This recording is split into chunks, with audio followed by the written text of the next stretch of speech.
Oh, we're live, bro. Seamless. Yeah, It's something like like that. it's like we know what we're doing. Oh my goodness. Well, it's been a long road, but here we are. That's right. Here we are, and here's everybody else too. So thank you everybody for taking time out of your day, out of your Sunday.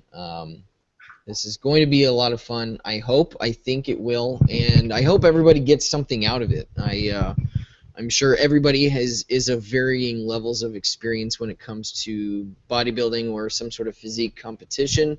So I guess just to get a little bit of background on me, I've been competing since 2013, September of 2013. I have done 7 shows so far, so I'd like to think that I have some sort of experience level, even though this is still relatively new for me. I have had a lot of great mentors over the last couple years, so hopefully I will be able to provide some sort of um, insight, not only with the physical part of getting ready for shows, but also from the mental aspect as well. Uh, I have I'm nationally qualified in the NPC through the majority of 2017. Um, so I have had a little bit of success. I've only competed in here, the state of Florida.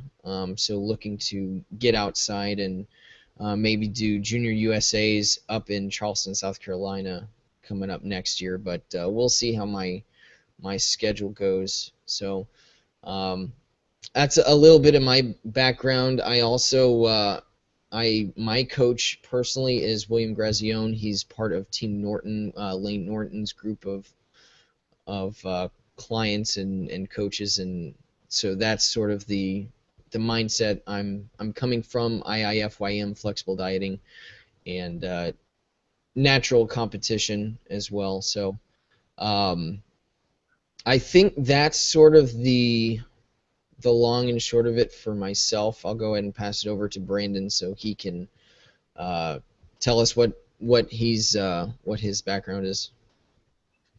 All right, man. Well, how's it going, everybody? My name is Brandon Lirio. I'm a PNBA professional bodybuilder.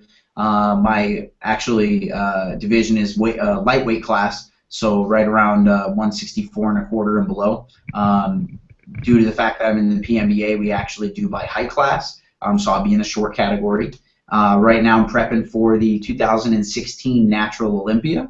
And what we are basically here to talk about today is simply natural and whether it be performance enhanced bodybuilding, fitness, and figure prep. Right now, I'm probably about 8 shows deep. I'm coming off World Championships. I have a very science-based approach. My individual coaches are actually IFBB pros, Luis Santa and Yolanda Alvarado. But I also run my own fitness team and my bodybuilding and figure team, which is Battleground Fitness. We have competed all over the world. We've been from Hungary to Spain to France to Italy to Finland. We're hoping to go to Slovakia for the European Championships in October. Las Vegas in the United States, and actually yesterday, Alex interviewed a couple of my athletes who were competing in Florida in the USA, Tampa Bay, at the Tampa Bay Naturals, who placed second. And really just the point of the whole podcast is to touch on any questions, any sort of misconceptions or myths and facts that we have about fitness, bodybuilding, contest prep, all that stuff. It's basically going to be moderated, and it'll be broadcast on Alex's page for Top Physique.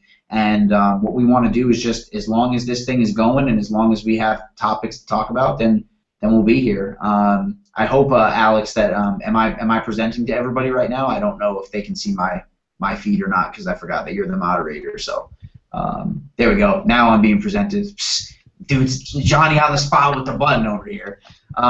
So right now I am, this is what I look like, probably a lot smaller than you anticipated with my loud, obnoxious voice. But Right now I'm sitting in Germany, and I'm hoping that this podcast will be something that you guys can use in the future. Feel free to chime in on the right-hand side if you guys are chiming in on YouTube with the live stream. Go ahead and just hit up the comment section on the right-hand side of the actual stream. If you guys are with us at Google Hangout, obviously the chat's going to be on the right-hand side. Just make sure you turn that on. It'll be in the upper left-hand corner. It will be a blue box. And if you are tuning in on Google Hangouts, just do us a favor and mute your mic as soon as you come in, just in case the software doesn't take care of it by itself. But otherwise, Alex, I'm all yours, so ask away. All right. So one of the things that I'm sort of one of my go-to situations with people is a lot of people come to me regarding how do they get started. I know when I was in school, I just graduated a couple weeks ago with my AAM, working towards a bachelor's in exercise science, and while I was at my previous school, a lot of people would come up to me asking about how do I get into lifting or how do I get into the gym in general. A lot of it was intimidation. One of the things that they had to deal with was personal intimidation. Be it either they didn't know how to use equipment, they didn't know how to do exercises, or they were intimidated by meatheads. So, with that being said, taking it a step further, I'm going to assume that everybody has at least a little bit of fitness knowledge and background getting into the gym on a regular basis, but especially with people who are thinking about starting competing. They've seen people compete, they know people personally who have competed. What are some of the things that you like to talk about when people are trying to decide whether they're going to take that step and get into a bodybuilding contest prep or some sort of physique show prep? Right. Okay. Well, so this is actually a really interesting topic because it's sort of a double-edged sword, and anybody who has thought about competing underneath me or who has asked me about contest prep has probably heard this spiel before. But there's a double-edged sword to it, and one of those things is enjoyment, obviously. If I want to be a women's bodybuilder, but I'm competing bikini, I'm always going to feel like I'm missing the step because it's not really what I want to do. It's not the category that I thought I'd be competing in. And so the main thing that I see that a lot of people don't understand is we need to understand that the athletes themselves should be able to pick with some level of certainty what they want to do because it's enjoyable to them. And as much as we understand that, the flip side that I tell people is, you know, what's great is competing. What feels even better is winning. And so the problem is that even though the journey is the important piece, right, whether or not you place is not really the important thing. But if you continuously miss the mark and fall short, you're eventually going to think, oh, well, this probably just isn't for me, and you'll fall off simply because you were led astray by the fact that you weren't placing. So it's kind of a double-edged sword where you have to ask the athletes, look, what is it that you want to compete in? And if they say, well, I've never done it before, I've never looked into it, it's almost a blank check as a trainer because you get to point them in the right direction. But the other side of that is if they say, well, I want to be men's bodybuilding, but they're 6'2" and they weigh 135 pounds, and they're like, I want to compete at the show in October and it's February, okay, the odds of that happening are very slim to none. So you have to keep their odds realistic and keep their vision and perspective in line. And so what we tell people is, look, if what you want to do is get on stage and you want to be men's bodybuilding, the training, the dieting, the focus, it's all going to be just as strong to do men's physique, and then we can see if you even like the stage so you're not wasting, you know, some people take 2 years to get ready for the stage for bodybuilding or for women's physique. Then they get up there and they're like, dude, I hated it. I hate being on stage, and I don't want to be in front of people. Well, you just wasted 2 years and hundreds of dollars getting ready for something that you just found out wasn't for you. And so what we tell people is, look, the best way to do that then is to pick a category that's somewhere in between, work your ass off, get up there, and if you like it, then, you know, decide if you want to do that category or a different category. And if you Want to stick to your original category? Let's take an off season. Let's build you up, get you big, and get you back on stage. But the problem is that it's keeping those two things in line, keeping what they want to do and also keeping the perspective of what's actually possible in perspective. And so I would say that that's probably how I would start steering people is don't, as a natural bodybuilder, look at IFBB pros and say, I want to be Mr. Olympia next year because it's not realistic. But at the same time, don't look at a federation that you want to compete in and you know you fit their physique category and go, yeah, but I'm going to do bodybuilding. Hey, that's fine. I have no problem with you doing bodybuilding. But as a coach, I'm letting you know you're wasting your money because you don't fit their judging criteria. So if I were to turn that into advice for somebody who is going to approach myself or another coach, it would be this. Go to the federation you're considering, look at their judging criteria and see how you fit.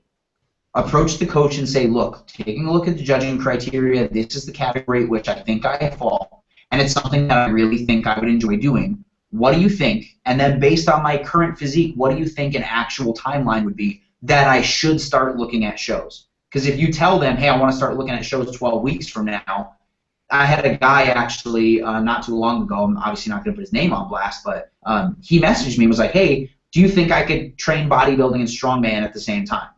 And I said, yeah, I mean, it's possible. My Wilks score is pretty good. My raw strength is pretty good if I wanted to do powerlifting or strongman. But the second question then becomes, where is your physique that you're doing well at your strongman training, but that you also think you can step on stage? And so he sent me photos, and I was like, bro, look, I don't want to crush your dreams, but you're probably a good year away from being in the 12 weeks to be ready for a contest prep. And I said, so have you done either of these competitions before? And he said, no, I've never done either.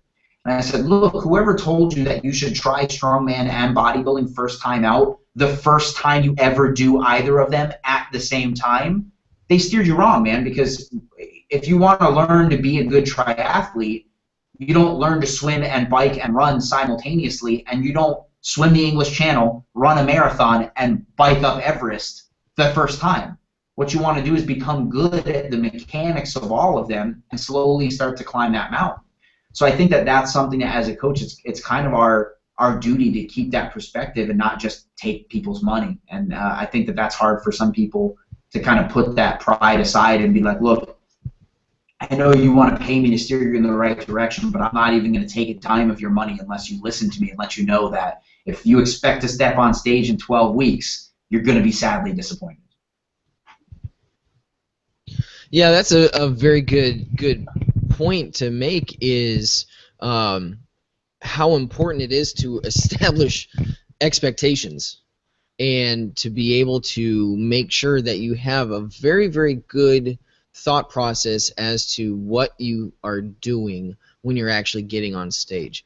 I think a lot of it has to do with where somebody starts as well, because obviously somebody who is, let's say, younger, early in their life, you want to put them there in a position where they've been active all their life, they have a general idea of fitness or health or nutrition, and trying to get to the point where they're stage lean in a reasonable amount of time is one thing. Going with a lot of people who maybe already know that this is a one-and-done thing where they are doing this as a bucket list item that they're going to check and they're never going to compete again. Some of them might be in a position where they have recently lost 40, 50, 60 pounds. And just making sure that they are continuing to do things correctly and establishing a proper mindset with what they should expect once they step on stage.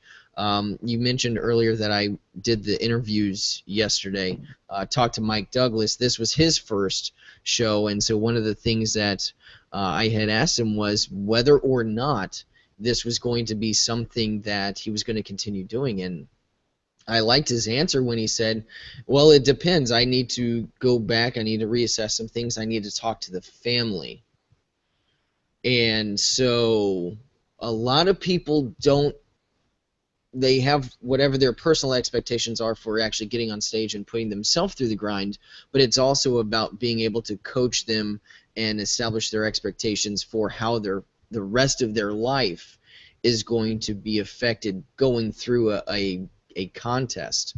One of the things that Lane Norton always talks about is work-life balance, and making sure that you are able to continuously do what is expected of you from a family side of things, friends, being social. And a lot of people don't have an appreciation for how much a contest prep can dig into the other parts of somebody's life. When you're talking to people who come up to you for their first show, what are some of the things that you talk about with trying to make sure they have a good handle on this monumental thing that they're trying to undertake? So not only is that a good question, but actually you mentioned something that I really do want to hit on when it comes to, like you said, the work-life balance, because I have a reputation for some to be a hard ass when it comes to complaints and things like that, and it's simply for a very obvious and a simple reason. But I'll answer the first question first. And for those of you who are tuning in or who just tuned in, feel free to, while the podcast is going on, to ask your questions on the right-hand side in the group chat, and we'll try and answer them as they come up. But one thing that I do want to mention about that whole family life and work-life balance is the first thing I tell people as soon as they come up is I say, all right, well, what kind of family and support structure do you have? Because they have to be on board. One of the things that I see is there's a weird perspective of, this is my goal, I want to step on stage. The thing is that alienating people's family is not actually what you'll find. When you find people who haven't considered the family life aspect of it, it won't be this thing where they're like, I contest prep so hard that my husband doesn't want to be with me anymore. You find quite the opposite, where the person will say, I really wanted to do this competition, but so many things around my life are falling apart that I have to pull out. I think maybe one time have I ever met somebody who was willing to let their home life and their work life literally fall apart so that they could compete, and I had to like push them back into it and be like, dude, take a look around you. Like, the house is on fire and you need to get your shit together. What you find the other side, though, is that they never even considered that the amount of stress that the other stuff would place on them to not be able to train and diet correctly forces them to quit more than it does force the family to be like, dude, we don't like it when you compete. And really, the people will introspectively look and be like, dude, if this is what this sport is about and this is how stressed I'm going to be all the time, I don't want to do this anymore. And it's really not about that. What I tell people the first time they come to talk to me is, hey, what kind of support structure do you have? Okay, so you're a cop. Do you have any deployments coming up? 1. 2, do you have any long vacations coming up? And so what you'll find is that a lot of times people will not have considered that they have this long, drawn-out calendar that's being cut up.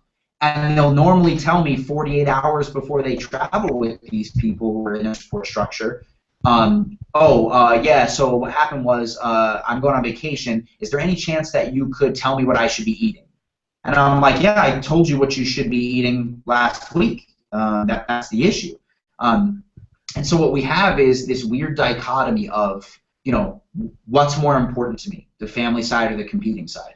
And so now I want to touch on what you said, and I very, very much respect Lane Norton. I think that his overall perspective on things, including the realness of the fitness summits that he has, are very, very valuable.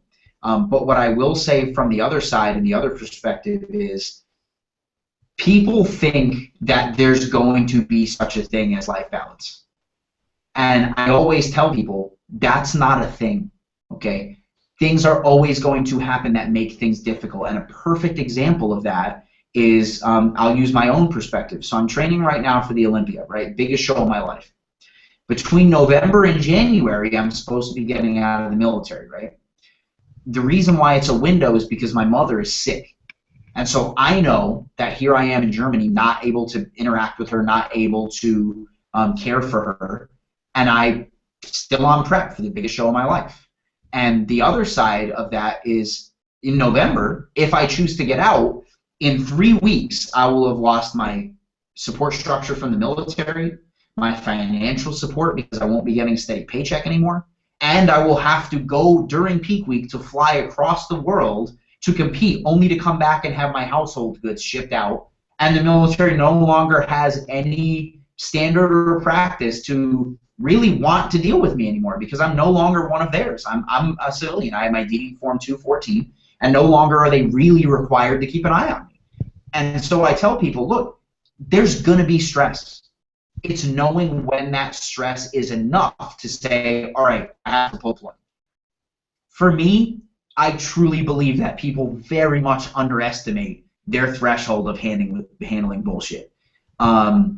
I know that there are certain things where people are like, dude, I have to step back right now because, you know, my family's falling apart, my wife wants, you know, a divorce, or my kid's going to college and she's sick now.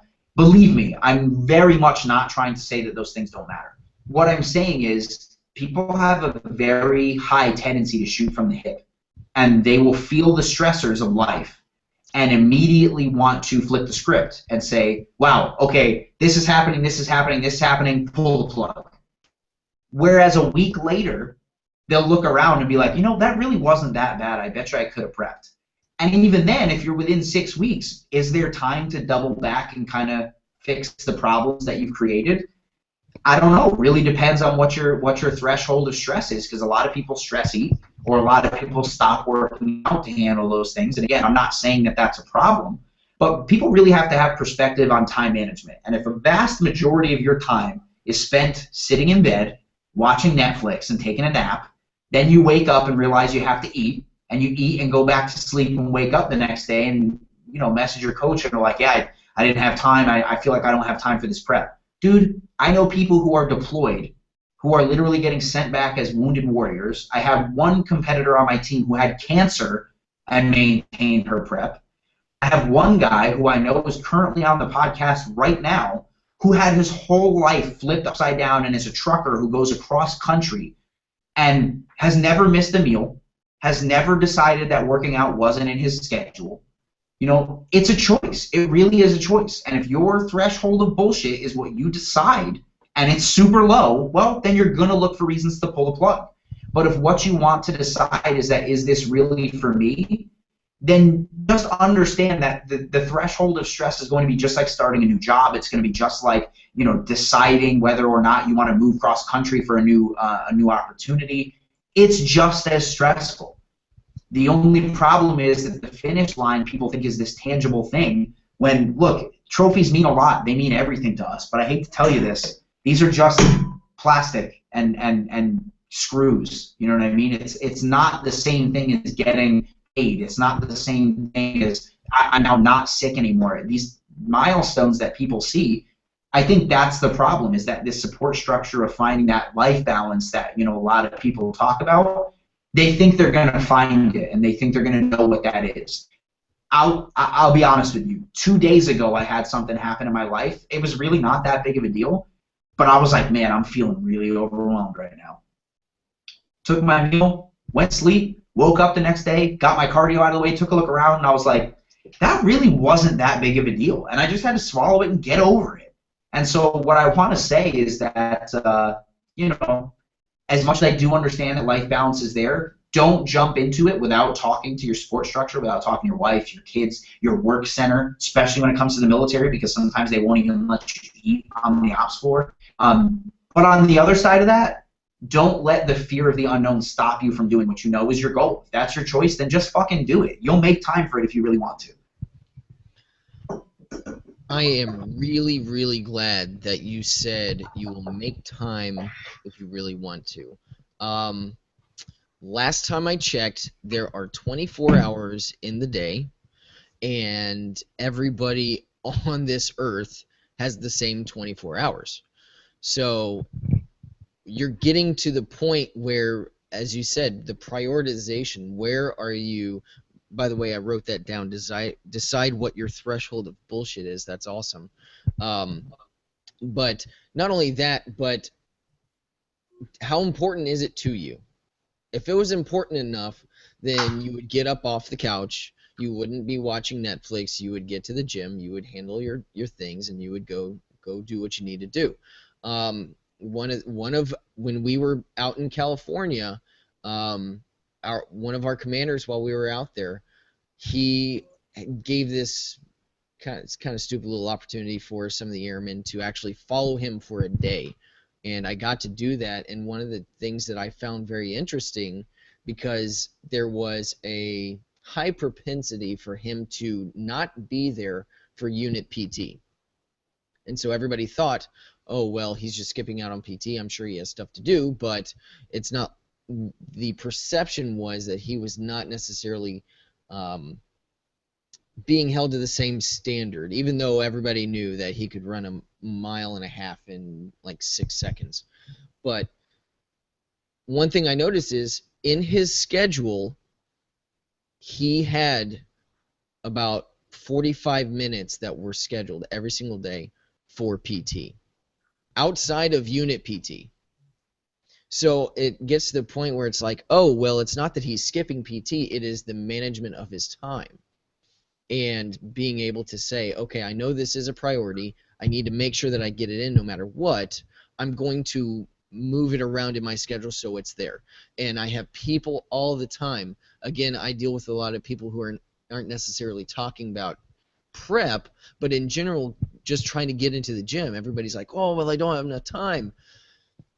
Yeah, you do, because everybody does. So it's just about trying to make sure that you prioritize it right.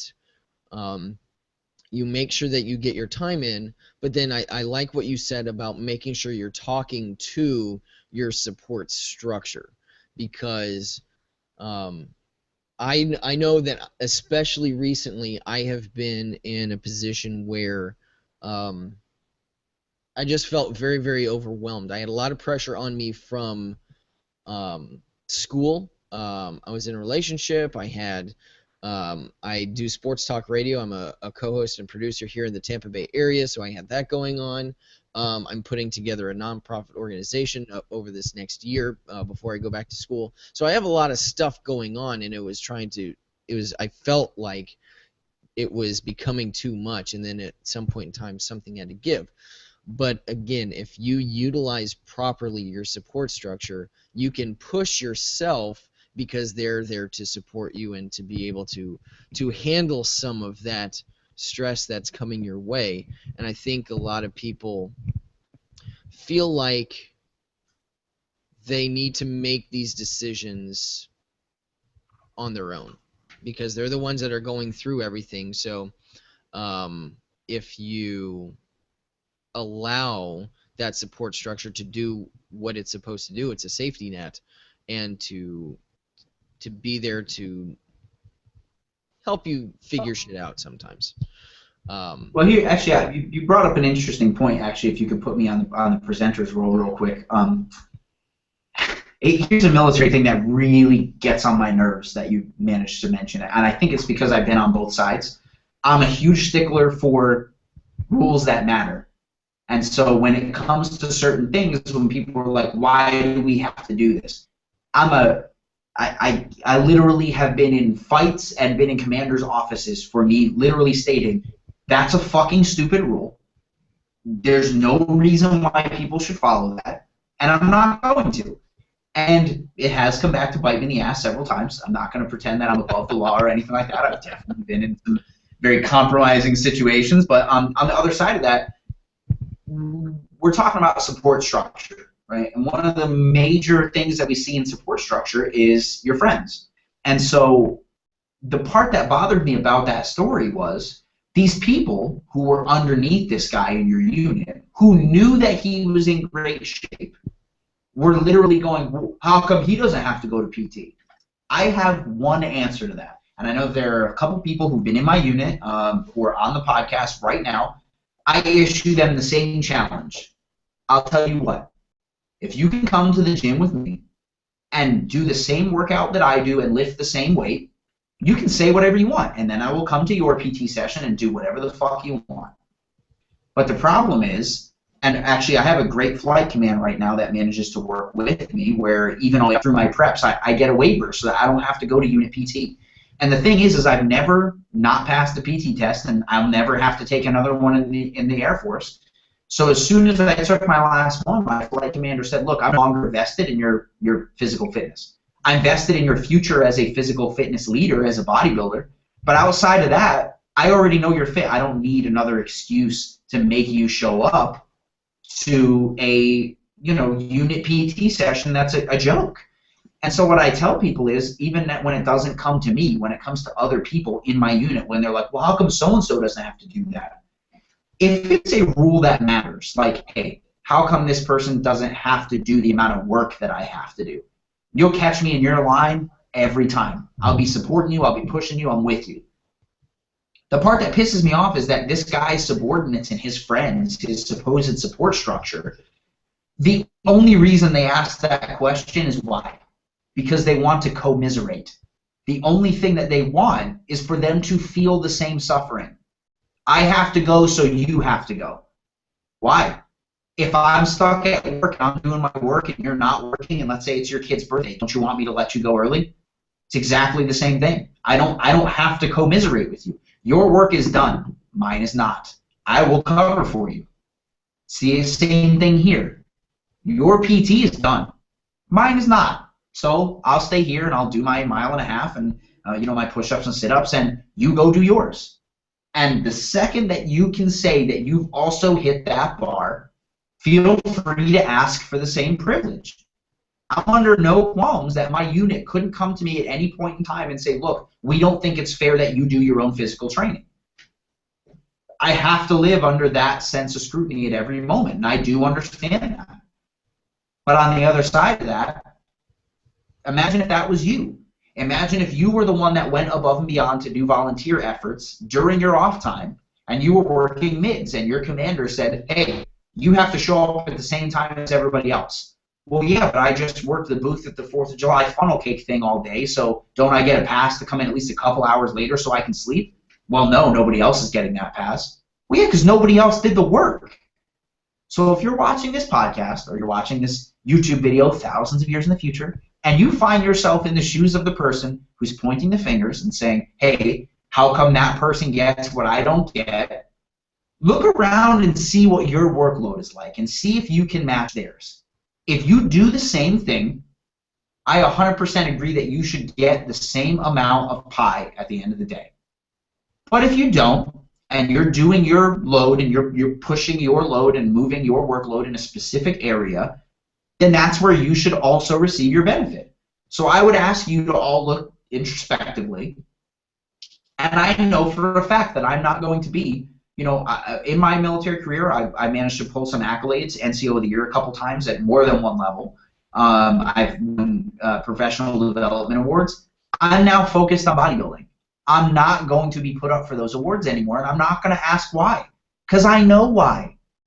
But as a supervisor, if my troop has done those things, I'm absolutely going to want to put him up for those things. And it's not fair for me to fail him because I found something else. And so that part of the story did kind of irk me, where your work center was like, well, how come he gets that stuff? Man, look in a fucking mirror, that's what I would say. Yeah, absolutely. You said about pointing fingers, and then it's really about also taking that finger, turning it around, and pointing it at yourself, and asking those questions of yourself too. So and I'm glad you brought up the fact that you were put up for so many awards, and you've been able to do a lot for your career, and then now you are focused. You have shifted your priority. You're focusing on bodybuilding and your preps that you're doing now, getting ready for Olympia, stuff like that.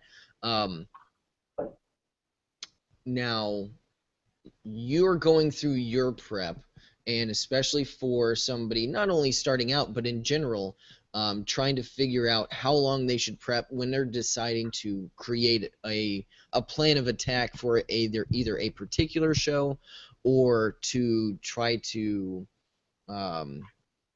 just figure out the limits to which they can take their determination, their dedication to get ready for a show. What are your suggestions for strategizing in this case for a show in trying to figure out when, where, as well as what class they should be competing in? That's a really great question. It's broad, and I like that because it allows people to understand that this is definitely not something that should be taken lightly. It's not a yes or no. It's not a check of a box. The first and foremost, even before you look at support, even before you look at ability, people don't understand how expensive this sport is. Yes. It's selfish. It's fleeting. It's absolutely disproportionate to the level of recognition that you think you should get for the amount of work that you're putting into it. And so the first thing that I would say is, are your finances there? If you don't have a large amount of disposable income every month, or you don't have a huge nest egg of stuff that it has to be liquid funds, like it's not household savings, I would definitely say that you're working against yourself. You're swimming upstream. On the other side of that, do I have the time, work and house related, to put away 1 to 3 hours every day, 7 days a week, for the entirety of my prep, no matter how long that's going to be able to get my physique where I need it to be? The next side is obviously going to be your support structure. Do I have not just my family, my friends, do I have the right posing coach? Do I have the right nutrition coach? Do I have the right training coach? Do I have the facilities available to me to continuously push myself? As a guy who travels a lot, like I said, I've competed in 5 countries. Having done that, it'll be 6 in October. Having done that, I've been to gyms where I'm like, I train everywhere I go. Anytime I'm on vacation, I train no matter what. I know that I'm going to have to pay for an expensive gym membership. Oh, well. But the issue is, as I get there, I realize that the idea that people have of heavy weight in other countries, it is not a universal language. And so I'll get there and I'll go to do, my dumbbell presses with, 90s, 100s, 110s, whatever. And they have like 60-pound dumbbells as the max. Okay, if that's the only gym that I have available to me, and my trainer wants me to utilize something like an overload training principle, I'm never going to be able to do that with those facilities. So I either have to go outside of my realm of comfortability to look for a better training center, or on the other side of it, I have to decide, okay, if that's what they want from me, how can I best utilize what I have? And so one thing that I find very interesting is that people don't often check the gym to make sure it's what they're going to need the whole time first. And so the final thing that I'll say is not just when it comes to time in the gym, but the ability to get your food exactly the way it's supposed to be. I can't tell you how many times I get a message from a client, from bodybuilding to fitness to physique to just guys trying to transform their physique in a regular everyday life, that they're like, oh, well, it said chicken, so I didn't have a chance to get any grilled chicken, but I went to KFC and just got a couple breasts and ate that. Dude, that's not the same thing. It has to be weighed, it has to be measured, it has to be specific, and I know that you as an IFYMer might feel a little differently, but we can discuss the individual mindset I have on IFYM later in the podcast if you want to. I'd love to talk about that, actually. But one thing that I find very interesting is that people don't often understand the facilities that you need to meal prep, the facilities that you'll need to store the food once it's cooked. I can't tell you the first time that I actually was prepping for a bodybuilding competition that I went and bought all my food in bulk, got back to my house, loaded everything up in the refrigerator, and realized that once I was like, boom, nailed it, everything's in the fridge, fuck yeah. Turned around, 5 bags of food that I still had in the refrigerator, and I was like, fuck. I didn't know what to do with it. There was nowhere to put it because I didn't do my planning properly to even see if I had somewhere to put the food. And so when I tell people when they're traveling, they're like, oh, well, I was on vacation. What did you want me to do? Prep. Look at the Airbnbs. Look at the hotels. Ask them if they'll let you, rent a refrigerator.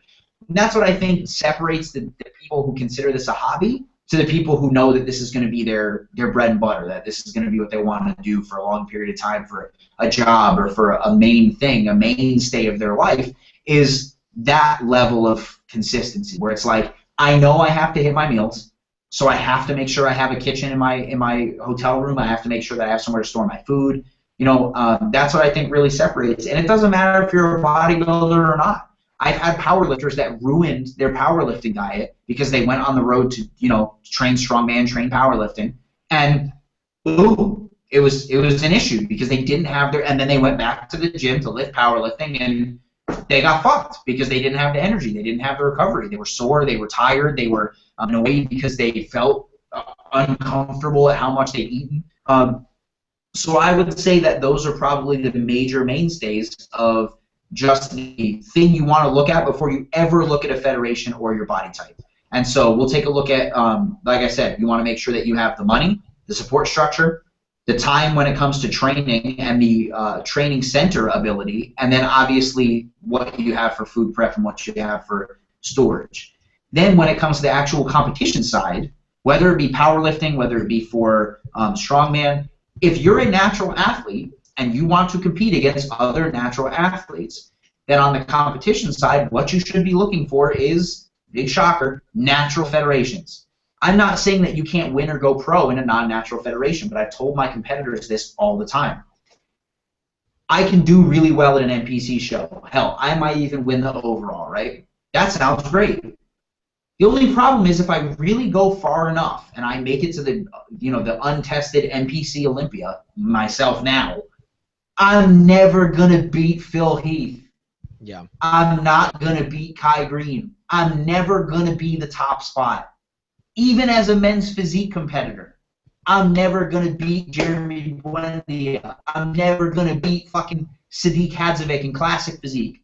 As a powerlifter, I'm never gonna beat the Mountain. The dude is destroying 1,000-year-old lifting records. Okay? Far be it for me to tell you that these guys are on performance enhancers. But it's a little strange that they managed to blow the world record out week to week when those existed for hundreds of years before the current Federation of Lifters. Mm-hmm. So what I'm saying is, you have to decide, what's my ultimate goal? If I want to be the best at what I do, and what I want to do is be a bodybuilder, and I want to stay natural, then maybe the IFBB is not your first choice in federation. Because, yes, there is a $250,000 pot and then some up for the Mr. Olympia competition. Do you look like Rolly Winkler? Do you look like X-Man Tony Freeman? I don't think so. So the problem is, you're never going to beat them. But I'll tell you what, if you come in big, if you come in shredded, if you come in just massively awesome physique and your posing is on point, you could win a $10,000 to $15,000 pot in a DFAC or INBA natural show. That's just as good. It's money in the bank. So I tell people, look, I don't mean to dissuade you or tell you that it's not possible, but keep your perspective realistic. You know, you're not going to beat that person if you think you are. You might be being a little bit delusional. Now, I want to preface that by anybody listening by saying there's nothing wrong with those people.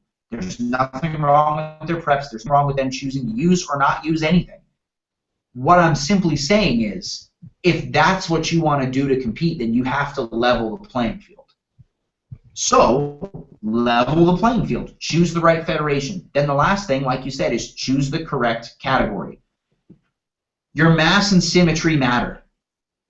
But one category does not a bodybuilder make. Okay? If I want to be a bodybuilder, and I'm huge, but I'm not shredded, I'm just fat as shit, I'm still going to lose. And so the issue that I tell people is, look, and this actually helps you when you get to a show, I've gotten to shows. For everybody watching, I'm 5'5", 165 on stage on a great day. Okay? I've gotten to beat guys who are 6'2", 200 pounds. I've beaten guys who bench 400 pounds, who deadlift 800. It's not an issue because one thing does not make a great competitor. It's all of those things. I've seen guys with great all-around physiques lose because they can't pose. I've seen guys get disqualified from shows simply because their time management wasn't there and they didn't get tanned up in time.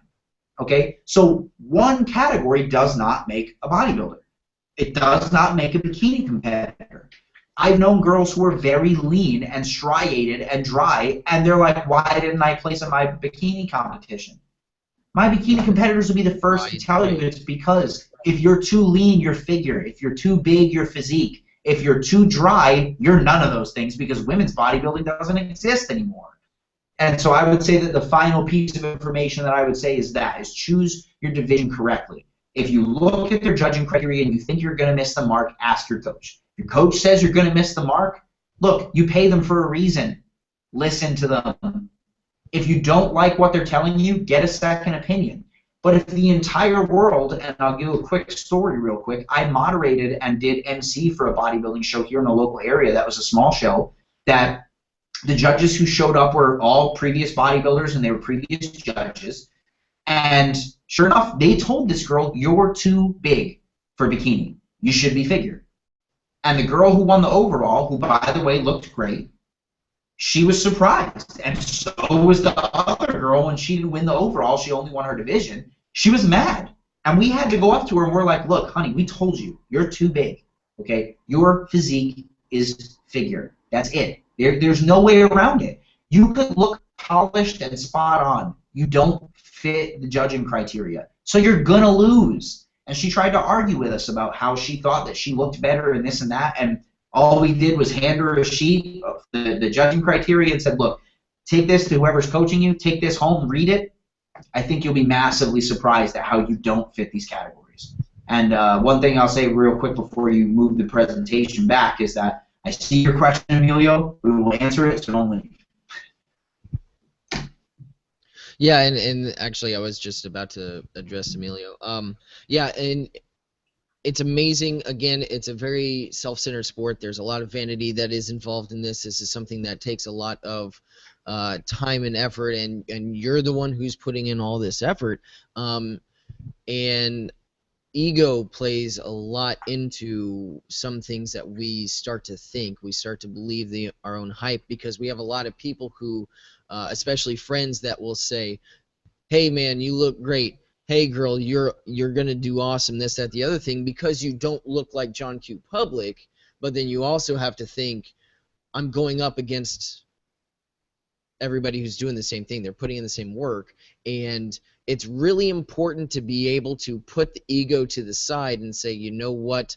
I need to be able to handle constructive criticism. If somebody tells me, somebody with experience tells me, hey, you look great, these are some things that you should probably work on. Chances are they know what they're talking about, and you should probably put that in the back of your mind and take that to into your next prep and going into your next show. It always surprises me how many people do not ask for critiques after their shows. I know every single show that I have done, I have made it a point to go up to the judges and say, hey, this is my division, this is my number, could I get a critique for after the show? And every single time they have said, most certainly, I will see you after the show and I will give it to you. So, I mean, yes, that's exactly something that people need to make sure they realize is if somebody tells you you're too big for a particular division and you should go into another one, you might want to listen. So there's that. Want to get to the supplementation. I do want to talk IIFYM with you, by the way. Okay. Actually, real quick, before we do both of those things, if I could, okay. one thing I want to say about that, the advice piece. Let's talk real quick about the interesting dichotomy of the human mind, right? We ask for those critiques, right? We want the judges' criteria. We want them to tell us how to look better, how to win, right? Then they tell us something we don't want to hear, and we don't listen. How about the interesting perspective of social media in today's society of somebody who you don't even know getting on your Instagram and saying something offensive that immediately destroys your world from the inside out? I'll never understand the person who thinks they're strong enough to stand on stage and let 5 guys, who most of the time are out of shape, look at them and go, right. This is where you place in term, literally giving your body a number. I mean, that's exactly what it is. It's people literally judging you, telling you you have to be a perfect 10, right? Then they tell you how to be a perfect 10, and you're like, fuck that guy. He doesn't know what he's talking about, man. It's old-ass bitch telling me what to do. Yep. Then you post a video on social media, and someone goes, for females out there, and this is the best one, is when I see bikini competitors that are fucking spot on, look great, and someone goes, ew, gross, or looks like a man. And people, I've had females message me back and are like, that really hurt my feelings. And I'm like, why? That person's, they don't exist. And an interesting perspective is I've noticed, because I've had people message me on my Instagram and be like, you're small, or, you know, nice tan, call me a faggot or whatever. Sure. Yeah. I don't answer them back. I don't signal them that they're going to get a response out of me. And it goes away. Sure, I don't have a 50,000 person following on Instagram at BG Lirio, just saying. That was BGF Lirio. very well done. Little bit seamless transition, right? But what I'll say, though, is that I've noticed that females or males who come back and are like, oh, yeah, let's see your video, bro, it immediately starts a war. And even when it comes to trying to preserve your own self-image, where people will be like, you know, why would you say something like that, bro? That's rude. What if someone said that to your daughter?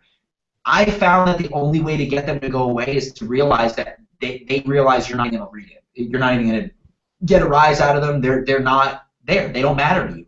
And so I find it very interesting, and I would encourage anybody listening to this to do that introspection. Think about that for a second. You will not listen to a judge that tells you need better glutes, but you'll listen to some random troll on your Instagram tell you look like a man. You need to know who to listen to and who not to listen to. And don't allow people on social media to be the voice that you hear. Listen to your structure, your friends, your family, your coaches, and listen to yourself. Don't let the people that you wouldn't give, and that's the thing, is that there's no face-to-face interaction. If someone said that to me in a gym and I turned around and saw their fat ass, I'd be like, okay, well, I can tell by your outstanding physique that you absolutely know what you're talking about, so I appreciate that. But it's hard on social media because there's that level of anonymity that you don't see them. You don't really get to know who that person is or see what they look like. And that goes the same thing for form, for you powerlifters and you strongmen and anybody out there who's even just doing the big three, trying to increase their strength. Everybody on social media, and I know that Alex, you're obviously going to relate to this. Lee Norton's a perfect example. He's the first person to say that during his squats, he leans forward slightly. That's just the way his body works. As long as his thoracic curve is braced, and as long as his core is tight, and he's not straining his shoulders or his hip flexors or any part of his ankles, and he has the same drive from his heels, if he gets the white lights, nobody gives a fuck. And so he's literally said before, hey, you know what? I think your form critique is right. I'll go ahead and give my world medal back to the USAPL. It's because it's just a ridiculous thing that you think that you know more than this person. So whatever your sport is, whatever your social media platform is, don't listen to the trolls. Listen to the people, just like Alex said, who know what you're talking about. Yeah, that genetics. He has, for all intents and purposes, for the fact that he has the world record for raw squat for 93 kilo body weight, just saying, he has tiny legs. But it's genetics. It's how your body is put together. So, yeah, you're not going to be doing the proper form or necessarily the perfect movement every single time because it depends on how your body is put together. And that's the same thing not only for doing the actual lifts, but for a bodybuilding show too. If you're put together a certain way, that's going to dictate a lot. Personally, I feel that my lats insert fairly low on my back. So it's hard for me to sort of get that really nice lat spread and get a lot of width out of my upper back because of that. So I have to take that into account when it comes to time for posing. Stuff like that. As you said, you have seen people who have posed them out of placement, even though they look really, really good. Personally, I feel with my last show I did last November, there it was 2015 in the NPC, so they had not started Classic Physique yet, and a lot of the members of Physique were previous bodybuilders, so they were used to getting really, really cut up, and maintaining a whole lot of mass and all that stuff, and I feel that I posed my way into the top 5, so that's certainly possible as well. It's, as you said, the whole package. It's not just being able to say, well, this person's really ripped, or this person has a lot of mass, or this person they pose really well. It's about the whole thing. So all of that said, let's move on a little bit. We're talking about a lot of strategic mindset, zoomed out type stuff. Let's get a little bit more detailed in bodybuilding contest prep. Let's get to Emilio. Supplements while prepping. What's too far? Where do you draw the line? Again, this is a question you're asking two natural competitors. So even though I don't necessarily compete, I haven't yet competed in a natural organization. I obviously see a lot of people. I'm competing against a lot of people that aren't natural. But I know that I just don't have that sort of knowledge when it comes to enhancement. I'm one of those people where I try to keep it fairly simple.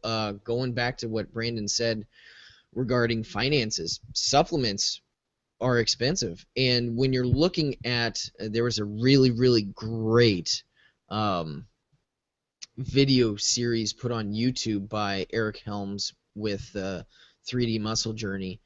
I can share a link real quick. I'll try to pull it up. That has the full list of everything. But he goes through the pyramid of the prioritization of how to figure out, again, being an IIFYMer, it's talking about total caloric intake, what you should be taking in, then breaking down your macronutrients and fiber, and then water intake, and supplementation is in there. Supplementation is at the top part of this pyramid. Why? Because it's one of the less important ones when it comes down to it. So you can't overdo it. I try to keep it fairly simple. I'm all about branched chain amino acids. I'm all about creatine. So those are certainly my go-tos. I think if you're talking about a pre-workout, what you feel works for you is best. Obviously, if you're training at night, then I wouldn't suggest taking a pre-workout that's full of caffeine. There are non-stimulant pre-workouts out there, so take a look at that. If you feel like you need to take a non-stimulant pre-workout paired with a stimulant workout, I know there are people out there who do that. I'm not generally doing that. I feel that if you're taking one, then that's good enough. But I personally think that you're better off if you can try to do your workouts without a pre-workout. I think that there is a lot to be said with trying to do as much as you can with water, sleep, and whole food. I think those are really, really crucial. If you're not getting those three things right earlier on, then no amount of supplementation is really going to take you to that next level. If you can't out-train a bad diet, and depending on what people think of IIFYM, I'm sure there's a lot of people who think that IIFYM is a good excuse to eat whatever you want. Not necessarily trying to get into IIFYM yet. We can get into that a little bit later. I do want to talk about it. But I am a keep it simple, stupid type person. BCAAs, creatine. Again, not to play on the Lane Norton side of things, to keep harping on that, but Lane came out with his own supplement line through bodybuilding.com called Carbon, and he has 2 products in it. It's a pre-workout, a non-stim pre-workout, and then his Recover, and it's BCAAs, creatine, and everything in his products are clinically dosed. So there's nothing that you don't need that's in it. Everything that you do need is in it and in the proper amounts. So I find that that's good because it saves you a whole lot of money. You can replace a lot of different products all at once by taking a product like that. But again, if you're not doing your water, sleep, and whole food intake properly, then no amount of supplementation is going to make enough of a difference to get you to where you want to be. So that's my thoughts on that. I'll pass that over to you now, Brandon. So supplements are actually, I don't want to say my bread and butter, but I find them very interesting, and I find them to be a very useful and a very, they can give you a certain edge. But what I find very interesting is the mass marketing of supplements that, and here's the thing when you talk about clinical dosing, I'm glad you mentioned that. There's a very interesting thought process out there. And actually, before I forget, Lane Norton actually used to say that people used to tell me he had shitty genetics, and that's why he wasn't going to make it in bodybuilding. So take that for what it's worth. So the thing that I find interesting is that the supplement side should never be mandatory. I'm going to caveat that real quick. There should never be a thing that you need to take that is mandatory. But I do find it very interesting the amount of things that we've considered to be useful and mandatory that we find now are not. And so what I'll say is that we can't necessarily trust anyone. And the reason I say that is because a perfect example, and like I said, I like to put things in terms that people understand. So Alex mentions Lane Norton because he's trained by a lot of his close coaches, and I actually interviewed Eric Helms last year for a podcast that I was doing called First Call Out. And one thing that's interesting is that let's take into account a very major supplement that's out there, and that is glutamine. Everybody thought that glutamine was the end-all, be-all. Yes, I need it. It's cheap. It's effective. It's everything. Mm-hmm. Yeah. Turns out, by Lane Norton's own admission recently on a podcast, I think it was The Barbell Life, it's not. If you have the right amount of glucose that you're getting from your diet from eating a good amount of carbs, you don't need glycogen. If anything, most people are supplementing too much of it. So even if it's cheap, you're still wasting pennies on something that's nothing. But it brings up a very interesting point about supplementation.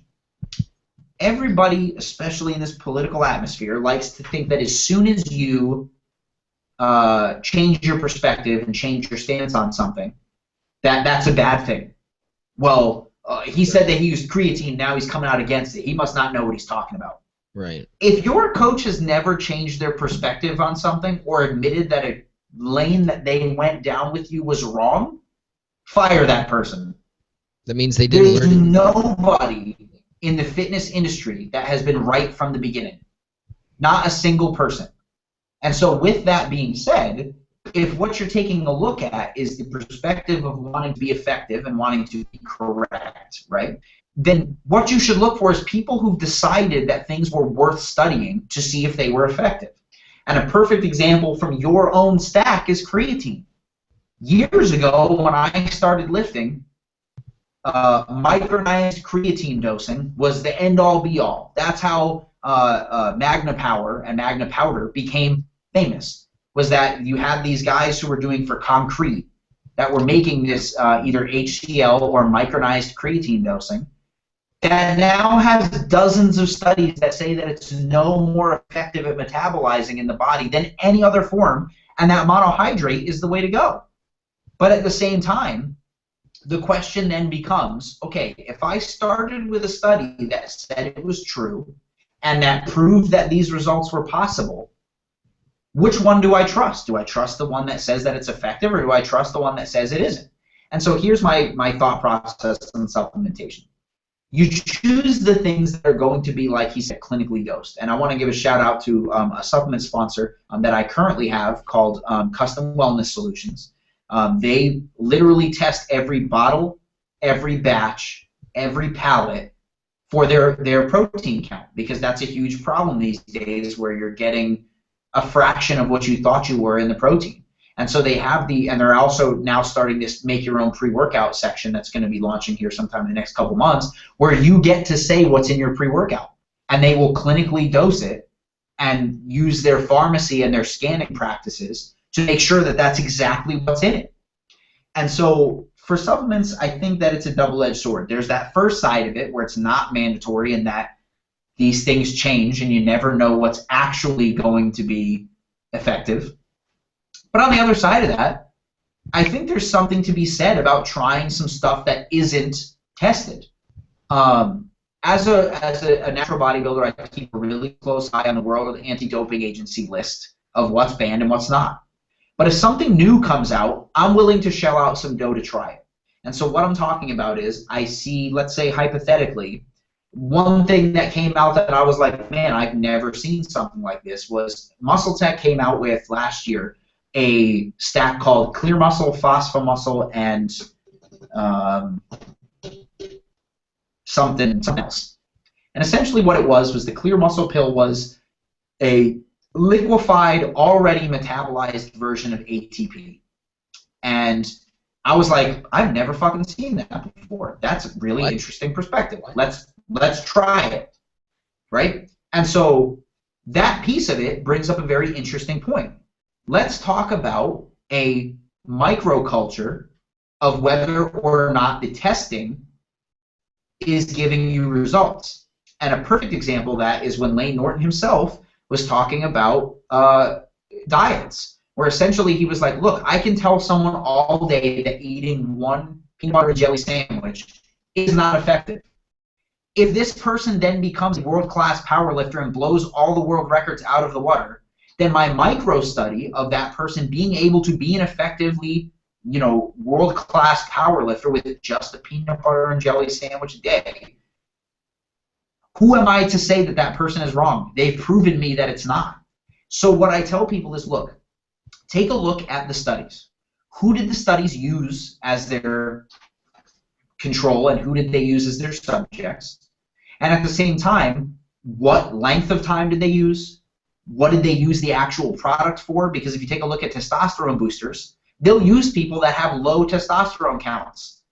And they'll say, well, we saw a 100% marked increase in testosterone over 6 weeks. Okay, but did the person already have regular testosterone levels? Because if not, then that's a bullshit study. Because what you're doing is taking somebody who genetically already has a predisposition to having low testosterone and giving them something that may make it normal. But as a lifter, if I want to have abnormally high testosterone, is that going to be possible? And so I tell people this. Take everything with a grain of salt, both sides, both arguments. But if what you're taking a look at is the effectiveness of something, don't discount something as long as it's proven to be safe if there's not enough study on it. So I draw the line when it comes to supplementation. I draw the line at knowing whether or not something has a vast majority of the studies that say that it's effective by a marked increase margin, by the way, not by 1 or 2%.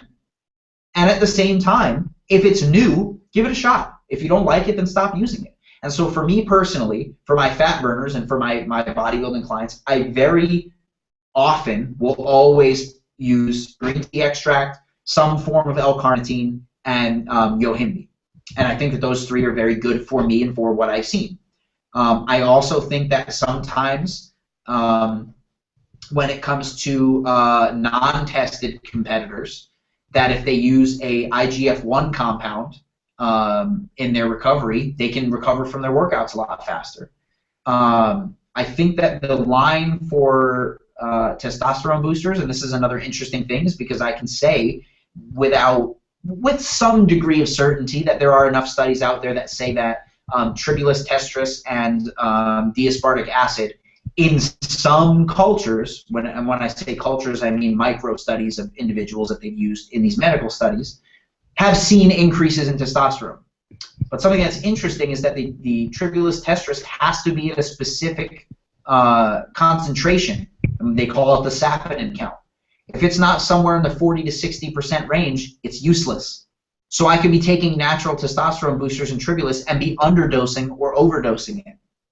So what I'll say about supplements is this. I consider it my bread and butter because I took that shit without any sort of knowledge, and I guarantee that I was sold a whole bunch of Narnia stories when I was a young lifter that I bought into 100%. But being the person that I am and being the competitor I want to be, I studied those things myself and had to change my perspective. It's okay to admit you were wrong. It's okay to change your training style or to say that something that we thought worked didn't. So what I'll say is this. For supplements, they're never mandatory. He's 100% right in saying that whole foods, that sleep, that water, that micronutrient count and vitamins are the most important. However, if you find something that has enough, I would say anywhere from 60 to 80% of the studies say that they're effective, go for it. If it's a new version of something that hasn't been out there, give it a shot. If you like it, hold on to it. But also the caveat to that is if you try it for one day and you feel like you're going to shit your pants, try it for a week, maybe wean off.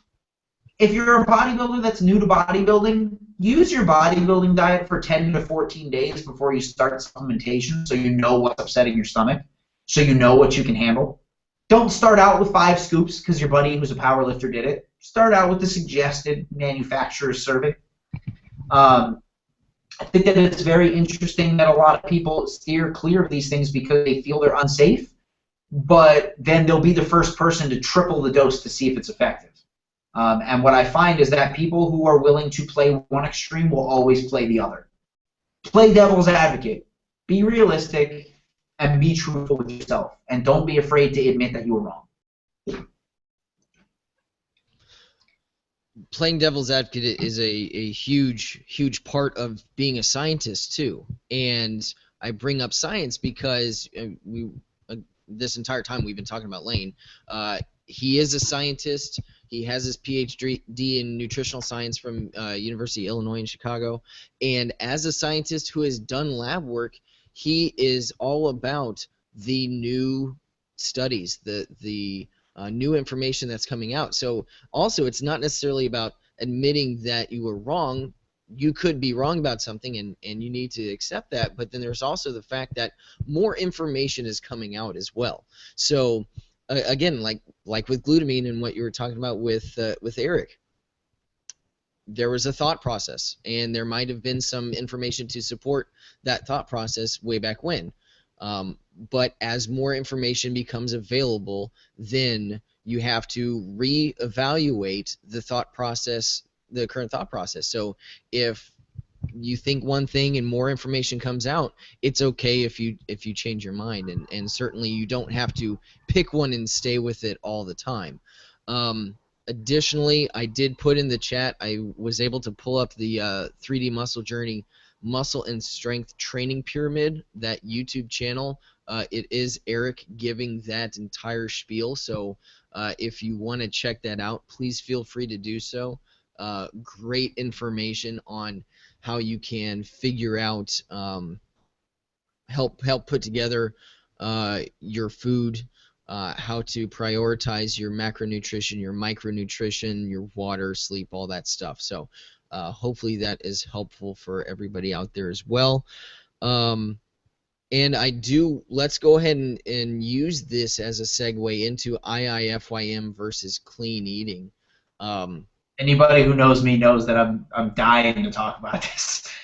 Okay, so I think that we will get a lot of input from Brandon. You want to go first? Do you want me to go first?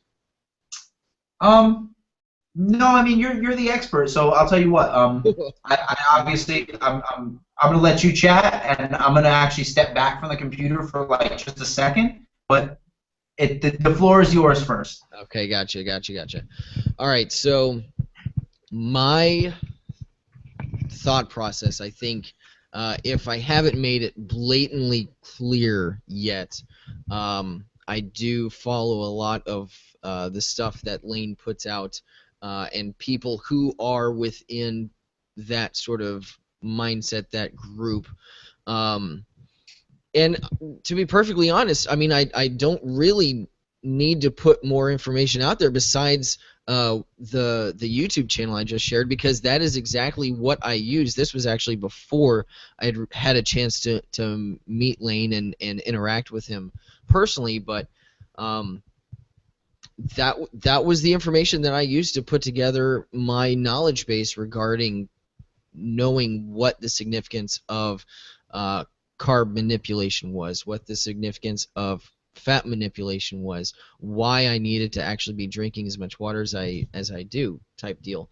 But I completely understand why people feel that IIFYM doesn't stand for if it fits your macros, it's if it fits in your mouth. Because everybody is saying that it's an excuse to eat ice cream, it's an excuse to eat Pop-Tarts and this, that, the other thing. Because that's what people like to publicize. That is what you see on Instagram. Those are the pictures you see. Those are the videos you see. That's because it's IIFYMers and flexible dieters wanting to show off. It's the ability to say, hey, I'm not having to eat the same exact thing for every single meal. I don't have to eat clean, blah, blah, blah, nana, nana, boo, boo. That's what it is. It is not an excuse to eat whatever you want. You have a budget. You have your macronutrients, your proteins, your carbs, and your fat. You have a certain number that you are supposed to hit on this day, and then this number this day, blah, blah, blah. It's about making sure you utilize your budget properly. It's like finance, and that's one of the things. I was at Lane's VIP powerlifting camp last year.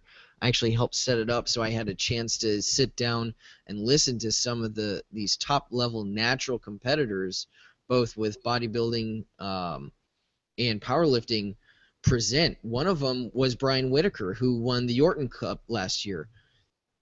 He's top level natural bodybuilder, professor of economics at Oklahoma State, and he actually gave a really good presentation on how there are similarities between the economics of finance and the economics of budgeting your food, your nutritional intake.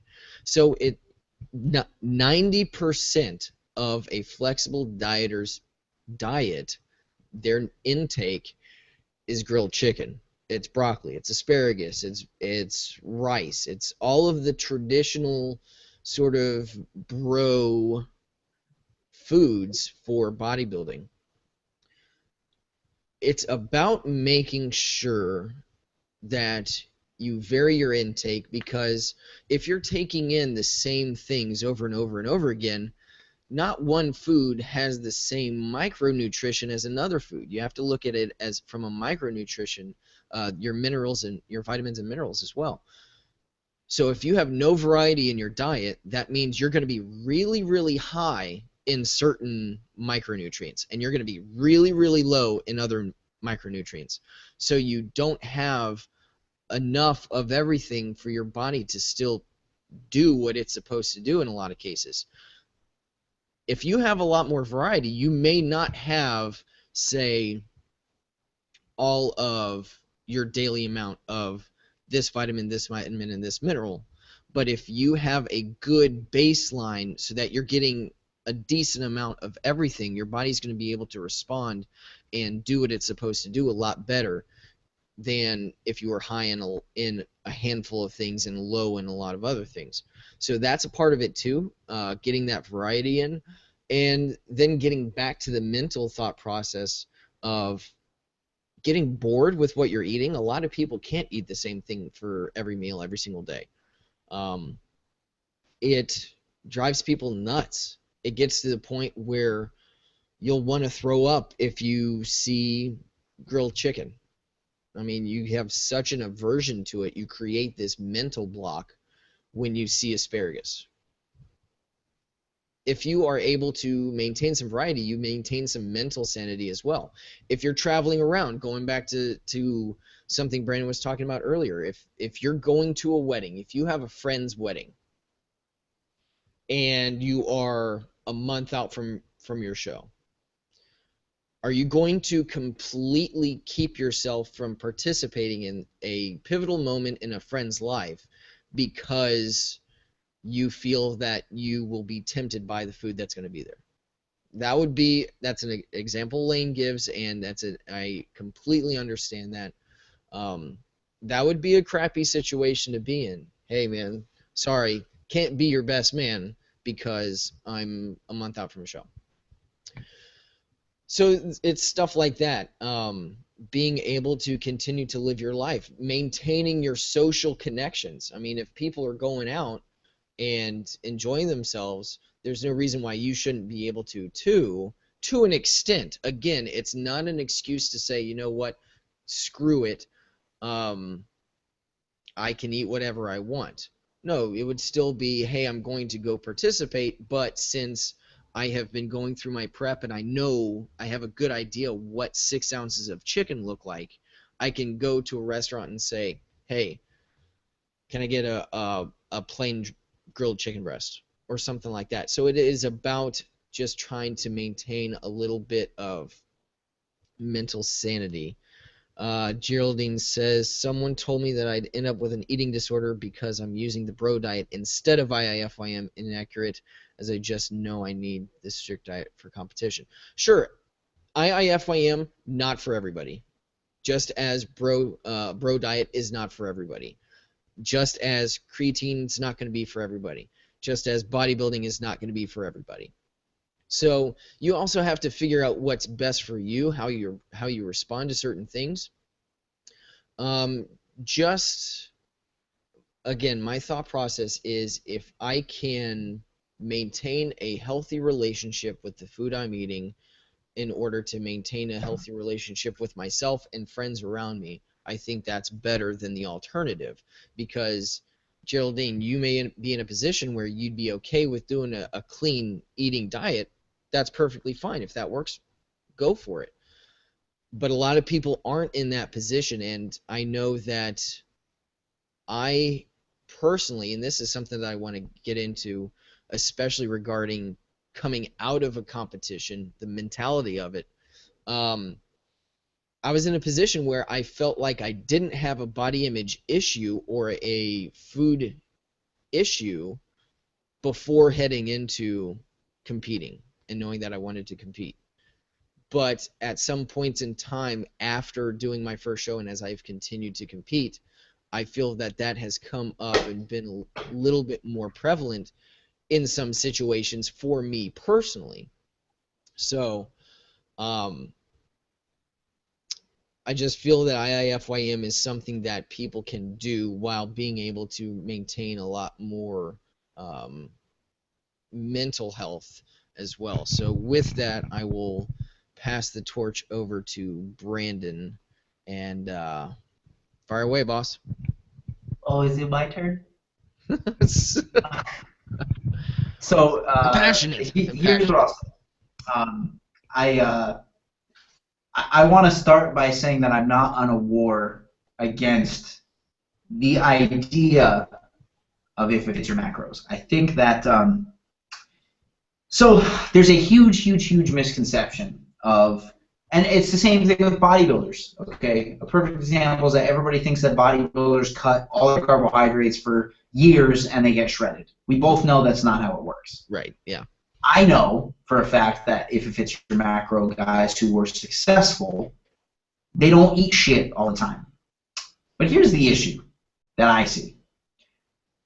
When it comes to telling someone, hey, you want to compete in a bodybuilding competition, they're expecting the worst. So you give them their diets and they go, wow, this is a lot more, easy than I thought it was. If you have something, if it fits your macros, and you're at the beginning of your fitness journey, the vast majority of people are not immediately going to reach for the good things that fit those macros.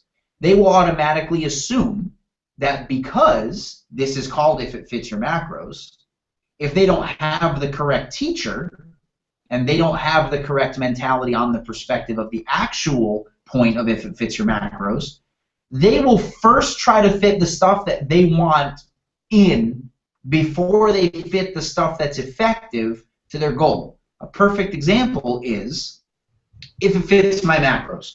Let's say I am a powerlifting female, little bit of body fat to lose for my macronutrient count because I'm lifting pretty heavy. I've got 225 to 275 grams of carbs for the day. Well, you know what I really like for breakfast is bagels. Let me eat a couple bagels. So then I eat my bagels, go and lift, have kind of a shitty lift. Then the next day I go, I'm bageled out, I want Pop-Tarts. So I eat Pop-Tarts. There's not usually, unless you're a very disciplined person, and again, this is those people who have been taught IFYM through their own accord or through a shitty teacher, they will automatically say, okay, well, those are the things that I want to fit in. And they very rarely will reach for those good things that you and I both know are going to get them their results faster.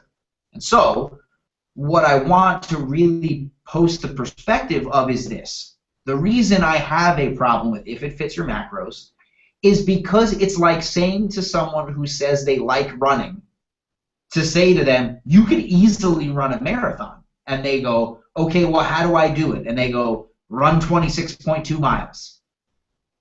That's not really how it works. And we both know that that's not how it works.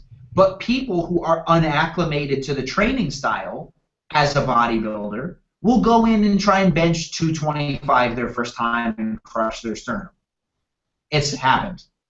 It's the same thing with if it fits your macros. Most of the time, you'll have people the first time they try and dabble will immediately try and reach for those shitty things. And unless they have a well-informed individual like yourself and Lane Norton to pull them back, the rabbit hole goes pretty deep. And the reason I say that is because my own wife follows a IFYN page where people literally believe you can roll over the macros from the day that you didn't eat to the next day and will save 3 days worth of carbohydrates to eat a family-style lasagna from Stouffer's. Are you fucking kidding me? That's ridiculous. Not how that works. But it's real. But that's what I'm saying is it's real. And I'm not saying that it's any better than bodybuilding diets that are misinformed. But what I'm simply saying is this. The amount of people who would be drawn to bodybuilder diets are not massive droves of people. They are a very specific group of individuals who say to themselves, I'm willing to embrace the suck for a competition. You and I both know that the immediate response of the American culture nowadays to if it fits your macros of a diet plan that says, you like soda, we'll fit soda. You like Pop-Tarts, we'll fit Pop-Tarts. That's going to draw massive droves of people who have been ill-informed from the start that that's how it works, especially when it comes to how the body processes certain things like carbohydrates and protein. One of the things that bothers me the most is that there are people out there that are trying to argue the efficiency and the parallels of digesting simple, very, very high sugar foods with dietary fiber-laden fruits and complex carbohydrates.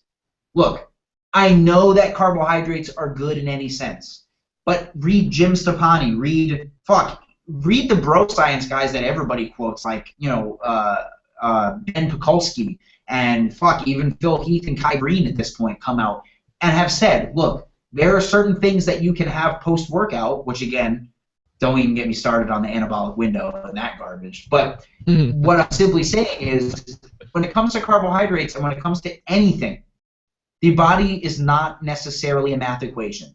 It's a perfect example of how much protein can I eat in a sitting. Well, sort of depends on how big you are, depends on your metabolic rate, but it really depends on the fact that the human body will slow down protein in the intestine tract so that it can absorb all of the amino acids out of it. Oh, so you mean to tell me that a massive dose of amino acids is a good thing?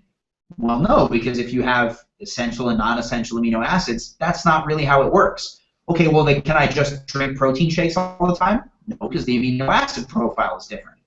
So is the micronutrient count and the vitamin count and everything else that has to do with it. So my main problem, and summing this up, what I have with If It Fits Your Macros, is that the public has been massively ill-informed as to what it actually means. And it started from the get-go because the original If It Fits Your Macros website literally says a carb is a carb is a carb, and it makes my head want to fucking explode. But regardless, again, what we're talking about is information. And Lee Norton is a very intelligent individual. You're a very intelligent, articulate individual. I sometimes can formulate an articulate sentence. Sometimes. So what we're talking about is really the ability to attract the right amount of people and inform them correctly. Because there are so many fitness, things out there right now that are wildly unhealthy. If I could take the person who invented It Works or Herbalife or anything else that just steals money from people, I would beat them senseless. But the fact of the matter is, they're not selling a product. They're selling the dream. And If It Fits Your Macros is the dietary version of that. I'm selling you the dream that you can get shredded on Pop-Tarts. When yes, is it possible that if you craft it correctly, if your exercise output, caveat, super important piece, if your exercise output is there, can you eat those things and be fine? Absolutely. But just like Geraldine stated, I found that the vast majority of the population that I put on If It Fits Your Macros or even intermittent fasting type diets, they don't have the discipline that it takes to maintain self-control. Especially what pisses me off is when you take people who are overweight and tell them they can do that. They've shown you with their physique that they have a self-control issue. So telling them that they can have Pop-Tarts is just like basically going into a crack house and going, just a little bit of crack. Just a little bit. That's not really the intention. And I get that 100%, that nobody who follows If It Fits Your Macros believe that it is. I'm sure I'll get a bunch of hate mail because everybody wants to eat If It Fits Your Macros these days. Fully understand. I think it's great. But the fact of the matter is that the vast majority of the population cannot control themselves enough to control those windows enough or have enough knowledge to understand how the body processes work scientifically to make those choices correctly. And I think that obviously clean foods is not a real thing. I know that. But I think that if you teach someone to eat intuitively healthier foods, then you get to your goal physique, and then change your diet based on what you want to eat after that because you've sort of hit that micro goal, by all means, If It Fits Your Macros is your shit and you should rock it. But I think that, like I said, the vast majority of the population has been wildly misinformed, and I would rather speak out against the ill-informed than try to persuade the If It Fits Your Macros guys that maybe they're swimming upstream when it comes to trying to inform those people. And so any of my athletes who are on this chat can tell you, I tell them all the time, If It Fits Your Macros is a great thing to do. If you're powerlifting, if you're in the off season, if you're traveling, if you're on vacation. But if you're in contest prep and you know the best way to point A to point B because of your self-control, because of the reward and punishment that you yourself have placed on food, which is something that I would like to hit on, that I think that that's where this power in food comes from, is the massive reward and punishment principle that we've placed on it. If you know that you have an issue with that, then maybe it's just a good idea for you to understand how food works, what healthy choices are, and make those things fit the taste profile you want, make those things fit the consistency profile you want, and then when you know you're sort of an intermediate to expert level at doing those things, yeah, work in some of those If It Fits Your Macros principles or go complete If It Fits Your Macros. But there are major principles that I think that people have gotten far, far, far too in the weeds, and it's a lot easier to dial that back with sensible, what we call intuitive eating, than it is by trying to explain to them the proper way to If It Fits Your Macros. Sometimes. Sometimes. I definitely appreciate that thought process, that standpoint. There are so many instances in life in general where it's going to be black and white. life doesn't happen in a vacuum. So do I feel that clean eating has to be versus IIFYM? No, I think that there are things, pretty much as you said, where both both have their place to an extent. I think, but as I said earlier, it's not about trying to eat everything that's shitty all the time just to make sure you're hitting your macros. It is about sort of, again, we sort of talked about the balance and work-life balance, and then also this balance in intake. Yes, Jess. Yeah, we will get to that. As I said, if you are at a point where you have reverse dieted to a certain point and you are taking in 300, 350, if you're able to do it, if you can get to 400 carbs a day, then that is the point where people are eating educated IIFYMers, ones that have been doing this for an amount of time. Those are the ones where, okay, they're eating ice cream, they're eating donuts, they're eating whatever out of necessity to meet their numbers. It's not that they... And so actually, go ahead. If I could interject real quick, one thing that you mentioned and one thing that Lane Norton talks about and one thing that Jesse mentioned is that idea of selfishness when it comes to eating your meals and like to be able to experience the social gathering to 100%. And all of those things roll into one. And my answer is always this when people, because I've had that question a lot. Well, don't you feel like it's selfish, or, you know, don't you feel like you're missing out on things? Look, if someone told me that I'm an alcoholic and so I can go out with you to this barbecue, but I'm not going to have a beer, that's self-control. It's the same fucking thing. If someone says to you, hey man, you really want to win that bodybuilding competition? Don't eat the burgers, eat the chicken. I wait for other people to eat, and I eat my meal that I brought with me. I don't really understand this newfangled idea that it's selfish to have a dietary restriction. If you have a restriction of any sort in a social construct, no one ever bats an eye to the restriction. No one ever says, hey, we're going to the hookah lounge. Do you want to come? Well, yeah, but I don't smoke, so I'll just sit with you.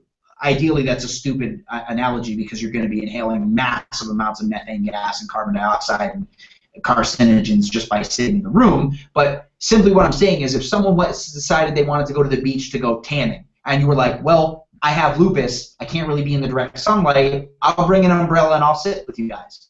It's the same fucking thing. If someone says to me, hey man, we're going to a barbecue, do you want to come? Yeah, let me grab my prep food and I'll come with you, because hanging out with you is much more important. I think that the selfishness piece to it is because we're thinking that turning down food, or by not massively imbibing these things like food, alcohol, when it comes to like all-you-can-eat buffet-style foods, it's okay to not do that, to not overindulge. And sometimes it is okay to indulge. So I feel like people are having this massive, social argument in their heads about like, well, am I alienating my friends? Dude, if your friends need you to eat a burger for you to consider them a friend, they're not your friend. That's fucking bullshit. It doesn't even make any sense. Bad reason.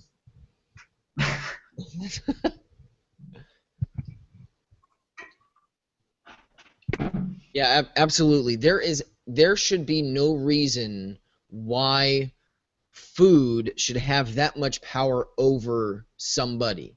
Correct. There is no... A piece of lasagna is not holding a gun to your head. I mean, come on. But people... It's gun lasagna. Yeah, there are people who feel that their temptation is going to be to the point where they will not be able to handle it. And it's really sad. And you brought, okay, somebody who has a bad physique into it. people who have a bad physique, yes, they have shown that they don't have the self-control to be able to follow something that's IIFYM. I got I got that.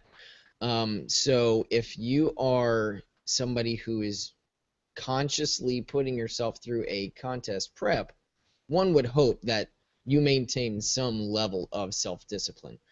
But there are still people who compete that are trying to basically use it as a reason to say, no, I can't go because I'm going to be too tempted and I can't have a piece of your wedding cake. So that, but then actually, okay, so you mentioned wedding cake. My own brother's wedding is October, I want to say that I'm leaving here on the 8th through, I think it's the 4th. No, that's November. It's you don't know the date. In the middle of it's in the middle of October. Okay. Right after I compete in the it's 8 October. My wife just messaged. Thank you, Danny. Thank you. So my brother's wedding is on 8 October, and I compete on the 21st of October, and then again in November. And so I have to go to my brother's wedding on prep. Me being there does not mean I have to eat that food. I mean, I understand, especially for a wedding, it's a very extreme circumstance. So then let's take that perspective and transfer it back to what we were just talking about with if it fits your macros. If the person can't be around food because they're going to indulge when they know they shouldn't eat it, if I tell them that there's a diet choice that will allow them to just make that choice because they can somehow fit it into these imaginary numbers, those people are going to have that same mentality of, well, I don't really know if I can handle it. Okay, well, there's this diet choice that you can make it fit. Are you going to be able to handle eating only one piece instead of 19? The vast majority, the answer is no. And so that's an unfortunate side effect of, I don't want to say society, but it's an unfortunate reality of people when it comes to their choices of food. And you hit the nail on the head when you were talking about the perspective of what food needs. I think what creates eating disorders, plain and simple, outside of chemical disimbalances in the brain that cause you to be, have a prerequisite to want certain things. I know that food addiction is a real thing. I know that body image is very much to blame.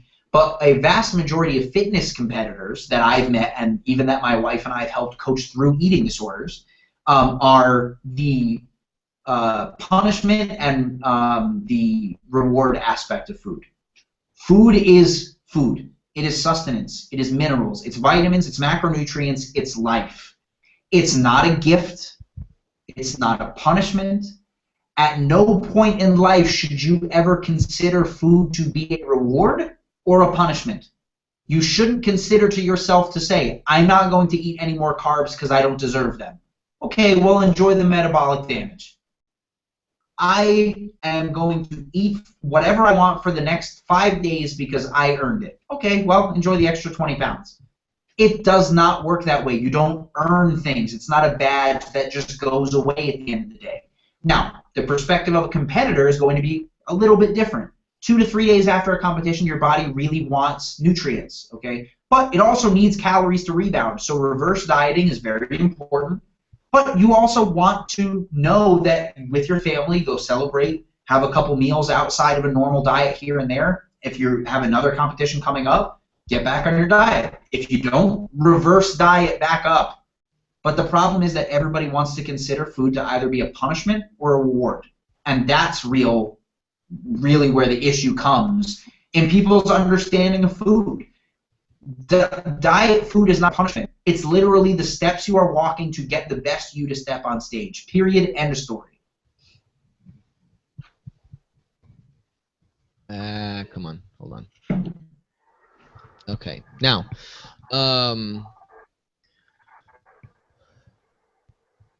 I will disagree with you in the sense that you said, am I broadcasting right now? Because it's. Yeah, you're live. Okay, gotcha. I personally feel that, yes, society is very much to blame, especially in the United States. I feel that, again, body image is a huge thing. The whole, especially in the competitive fitness industry, you're talking about photoshopping Instagram pictures and stuff like that. All of that has a lot of a mental effect on people, and how people will end up trying to fit into these boxes that are created is with their food intake and then their energy output. So they're trying to, excuse me, they'll kill themselves with activity, they restrict food, and because they feel that if they don't do that activity, and if they do take in that food, then they will not achieve those goals. And then they take it to the extreme. Same thing with taking in food. Once they get to the point where they're like, oh man, I ran 3 miles today, I'm going to reward myself. I mean, you're not a dog. I mean, you're not trying to give yourself a treat for sitting. So if you run your 3 miles and you say you're going to treat yourself, what does 3 miles look like on a plate? Is it 1 pancake? Is a stack of 6 with butter and syrup? I don't know. Fuck it, I'll have all 6. Double the syrup. So I personally feel that the mindset of excess, be it with restriction of something, be it with providing yourself with a positive reinforcement, or something along those lines, I think that society has a lot to do with it, and it's about trying to make sure that you're mentally tough enough for this sport. Again, bodybuilding is not for everybody. Clean eating is not for everybody. IIFYM is not for everybody. And so it's not something that you can just take lightly and jump into it, any of these things. And it takes practice, it takes education, and you hit it right on the head when you're talking about misinformation and or misinterpretation of the information that is put out there, and what it actually means, and the reasoning why you're supposed to follow certain things, and people just don't do a very good job of it. And in some cases, they don't know they should be asking certain questions, and if you don't know what you don't know. So it's about, again, making sure that you have the social structure around you to be able to push you in the right direction, to say, okay, this is your thought process, trying to follow this guidance. This is how your thought process needs to change, so you properly interpret and are able to put into effect what you need to do to achieve your goal. So it's like sodium cutting. Let's get into sodium and water manipulation. Let's get a little bit deeper into what people do when it comes to contest prep. I know that there are a lot of people that will cut sodium during their peak week. They cut water during their peak week. I used to be one of those people. I'm 2 different people when I'm comparing who I was before to how I compete now. I used to cut water. I used to cut salt. Did I look good? I looked decent for my first couple shows.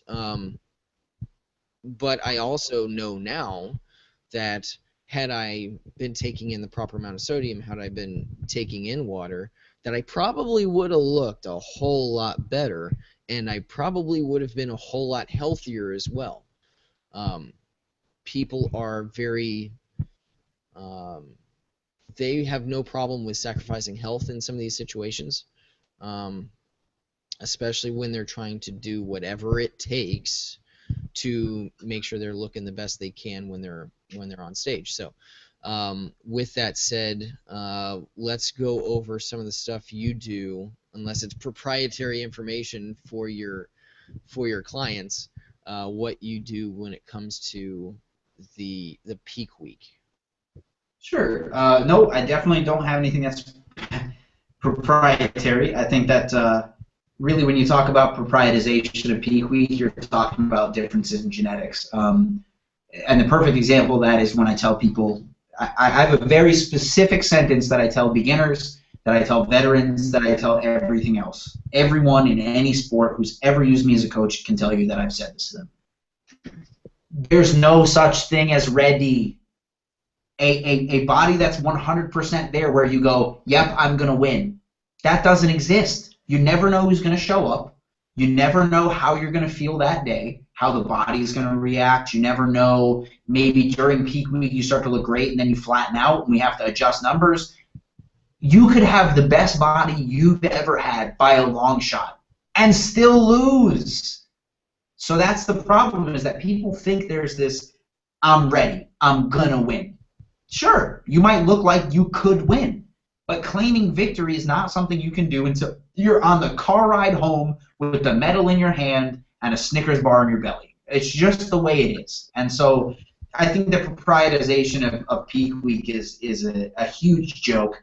I think that when it comes to sodium, as long as you can – now, let me preface this by saying I'm talking about natural athletes. The reason I say that is because LASIK diuretics, I mean, their efficacy can't be argued if done correctly, but also their danger cannot be understated. I mean, you have that female figure physique competitor just a couple weeks ago who passed away. Right. And what a terrible tragedy. But the issue is, people are going to demonize her coach for giving her those things. I hate to tell you this, but he's leveling the playing field. That is what people will do to win against her. If you don't want those things to happen, don't put your money in the federation who's allowing it to happen's pocket, period. So that's all I'll say about that. But so the reason I say that is because I want to preface this by saying I'm talking specifically natural athletes. If you're not natural, you can always contact me or somebody else, especially a doctor, to ask them what the safety and efficiency of what they're doing is. But this is what I'll say about peak week.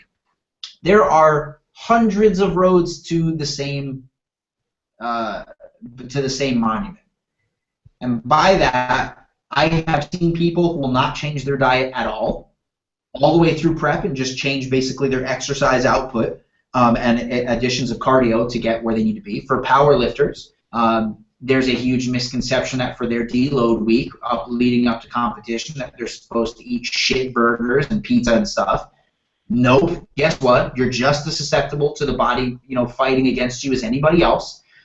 So here's what I'll say about peak week. If what you know of your body working is going to work, and your coach thinks it's going to work, and you think it's going to work, and you have this vast amount of information that can tell you you're headed in the right direction, listen to your gut. And so for myself, I have 5 or 6 different ways that I like to get there, and I'll just talk about 2 of them. The first one is going to be a standard NPC-style front-load type diet, where throughout the week you'll go lower and lower in carbohydrates, and then based on the person's lean mass index, you'll increase the amount of carbohydrates before they step on stage. You'll give them a little bit of an influx in fats and a little bit of sodium to get their blood pressure and their vascularity to come out through vitamins and electrolytes, and then a massive influx in carbohydrates to get them to fill out and look massive. The only problem with that is usually natural athletes will spill over a lot faster than non-natural athletes. I have both, so I know the difference between the two. And so what I'm talking about here is specifically natural athletes who will have this massive 400 and 500 gram influx of carbohydrates for 2 to 3 days at a time. And you'll find out that Wednesday at peak week they look better than they do the day of the show. And the reason being is because they've spilled over. It's been too much and they've overfilled. But I know that guys who can maintain a massive level of fullness in their muscles, who will flatten out 2 days before the competition, that massive influx will get them to be full and give them a lot of energy. Really what I find is that a greater majority do what's called a backload type diet, where you'll have some delicious calories, on a Saturday, Sunday, and then wean off throughout the week and have a normal amount of calories and just a moderate amount of carbohydrates all the way through the show. That will ensure that your body doesn't do anything strange that you didn't think it was going to do. It's already used to this type of diet. If you can go in the gym and be like, man, I look shredded, I could win the show, why the fuck would you change anything? Why do something crazy in peak week that you've read that somebody used to do in the 70s and think that that's going to work? And one of the things is sodium. I never completely cut sodium out of my own or anyone else's diet. As long as you cut out major sources of non-natural sodium, we're talking about sea salt, we're talking about inherent trace sodium levels in some foods, you're going to be fine, okay? Your body will naturally produce aldosterone, ADH, as a hormone if you cut too much water and too much sodium. Because guess what? In your head, you're still a caveman. It's going to think that you're dying. And if that's the case, it will do everything that it can to keep you alive. As a competitor, it's the worst thing that can possibly happen. Once you have aldosterone flood the system, even if you don't take in any more water or sodium, it will pull all of the water around you and pool it to the areas where you look shredded so you don't die. So that's the problem that we have, is that we have these guys that are trying to follow old school bodybuilding diets as natural athletes, and they wind up looking worse on stage than they did a couple days ago. The other side of that, when we're talking about peak week, is the prevalence that I see of guys and gals who want to over-carb up. You know, I hate to tell you this, but the idea that you can have your body not have an adverse reaction to just this major influx in shit food, that's not going to happen. One of the major things I see is that people get stopped up and they wind up bloating out, not because of the water, but because they can't poop. And because if you flood your system with all this, you know, shitty fiber and, you know, fat and all these carbohydrates, I mean, you're going to get stopped up. It's a really good chance of that.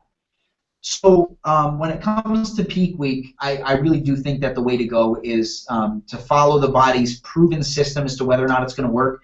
If you're a first-time competitor, you should be at least doing some form of a dry run of a relative peak week about a month out. Maybe 2 weeks out is fine. But if your first time ever entering a peak week is the week that you're entering peak week, man, are you in for a surprise. So I would say that if you're a first-time competitor, that would be a very good tip that I would give you, is to absolutely run through a dry run of it the full week. And when you're doing those, whether or not you're low-carb at the beginning or the end of the week, do your posing at the time when you're completely empty of everything. If you learn to pose correctly when you are absolutely exhausted, when the time comes and you have the calories and the means to do it, you'll be good to go, man. You'll have all this extra energy and all this extra ability. And so I think that when it comes to finally water, was the last thing that you mentioned. When I attained my pro card, I had already drank 3/4 of a gallon before the evening show had started. There's no reason for a natural bodybuilder who is taking natural diuretics, who has maintained their sodium level, has a good, you know, carbohydrate content, who isn't watery yet, to cut that water. I have female athletes all the time who are on this podcast message me going, hey, you say I'm supposed to drink a half a gallon or 3/4 of a gallon even before 6 p.m. on my show day. Isn't that too much? Well, I don't know. Ask your national qualification if it's too much, because last time I checked, it works. That's what I think, is that people are very scared based on these myths that they've heard in the past. And it's just, they've been disproven to this point where, like you said, there are guys who step on stage, if it fits your macros wise, that look great. I'm sure there are guys who regulate sodium that look bone fucking dry. But for me, I maintained a much better level of fullness and vascularity with a good amount of water in my system, and I didn't, you know, blow it out. And the caveat to that is, if you step on stage and you hear every single year, yeah, I was holding water in my midsection, it's probably fat. When we talk about watery, you know, muscles, we're talking about minimal areas of missing cuts. We're talking about, you know, if I can see a solid six-pack of striation, I can see the six-pack, but I can't see the good, you know, decent striation inside of it. If you can't see your vascularity and as you walk your stomach jiggles, it's not water, it's fat. You didn't prep well enough. You're holding fat, not water. So I would say that take that with a grain of salt. If you get on stage and you feel watery, check your body fat percentage, because 9 times out of 10, you're not watery, you're fat. Couldn't agree more with pretty much everything you said. Yeah, I know that for For me, heading into my last shows, I was between 3,500 and 4,000 milligrams of sodium a day. The night before, even the night before, I mean, I had a gallon and a half of water, and I continued to have water during my show day. Again, bro science and myths that have been put out that were successful for a lot of these guys in the 70s and 80s. Yeah, and most of them weren't natural too. So that was another thing that is very, very important to take into consideration with all of this, is the difference between an assisted versus a natural athlete, and how the body responds, and then genetically how each individual's body responds. I mean, somebody who is, if we're talking natural competitors, somebody who is 150 pounds as opposed to somebody who's 220 pounds, or whatever the cutoff for a heavyweight bodybuilder is. I think it's actually low twos. So who's 200 pounds, there's going to be a difference in how much water they should be taking in. There's going to be a difference in how much sodium they should be taking in. But yes, if you're cutting sodium, you will be producing more aldosterone and ADH. ADH, anti-diuretic hormone. In the name, it tells you that you are going to be holding water. It's doing the opposite of getting rid of water. So with that, as you said, everywhere that your body can and will, we are programmed to hold on to water. That's I think we have significantly more mechanisms to maintain water than we do to get rid of water in our body. So we're 75% water, whatever number you want to use, but if you get rid of water, your body's going to have a lot of issues. As you said, making sure that you have normal peristalsis, and making sure that you're able to process the food that you're taking in, and that's certainly not a good feeling if you can't, if your body's not functioning right. Making sure you have that water in you is going to make sure that your muscle bellies fill up and look the way they should. When you pump up, it's really hard to make sure those the sodium and potassium pumps in your cells do what they're supposed to do if you don't have sodium and if you don't have water. So when you look at everything that was happening in the past, it was like these competitors, they looked great in spite of everything that they were trying to do during their peak week. And they could have imagine what they would have looked like had they known what we know now and used it properly. Oh God, there was something else you brought up that I wanted to talk about. Oh, this is going to drive me nuts. Actually, while you think about it, I had something I just remembered too. That's interesting. I saw a video, and a lot of people shared it on my wall, and I bet you saw it too. Do you remember seeing a video rolling around of a bald guy getting ready for his show, and he was using a blow dryer to get the vascularity in his veins to come out? Yeah. Okay. For months, I was like, man, what a weird thing that I've never heard before, but this guy looks great. I wonder why I've never heard of him. 2 days ago, I figured out why. That is a little bit into a documentary about this guy, where the rest of the documentary is him cramping so bad he had to drop out of 2 shows. So we see this flashpoint. We see this very quick photograph of this guy who's using this, man, I'm shredded. Look at my vascularity coming out. I'm so dry. He almost missed the night show at that specific show because when he went to walk, his muscles locked up and he couldn't walk. And so they asked the judge, they say, is this strange? Have you seen this before? And he goes, not only have I seen this before, I saw it before with him in Ohio. He dropped out of the night show and couldn't finish, even though he would have won the whole show and become an IFBB pro, because he locked up and cramped up and couldn't get back on stage. And I found it really interesting that the piece of information that got shared to me 16 times over a 3-month period was this guy getting shredded and looking great. Yet I never once saw the video of this dude not being able to walk up the stairs to get to the stage to get his trophy. So what I tell people is when it comes to these weird traits or these weird specific little tricks that you have, look at them as a whole. A very interesting thing that I learned about when I went to the Olympia last year, the non-natural Olympia, was that they had this compound that they normally use for babies who go into surgery, that you'll inject it into their muscles and it'll enlarge the organ so that doctors can work on it. It'll be bigger so I can see it, work on it, fix the baby, right?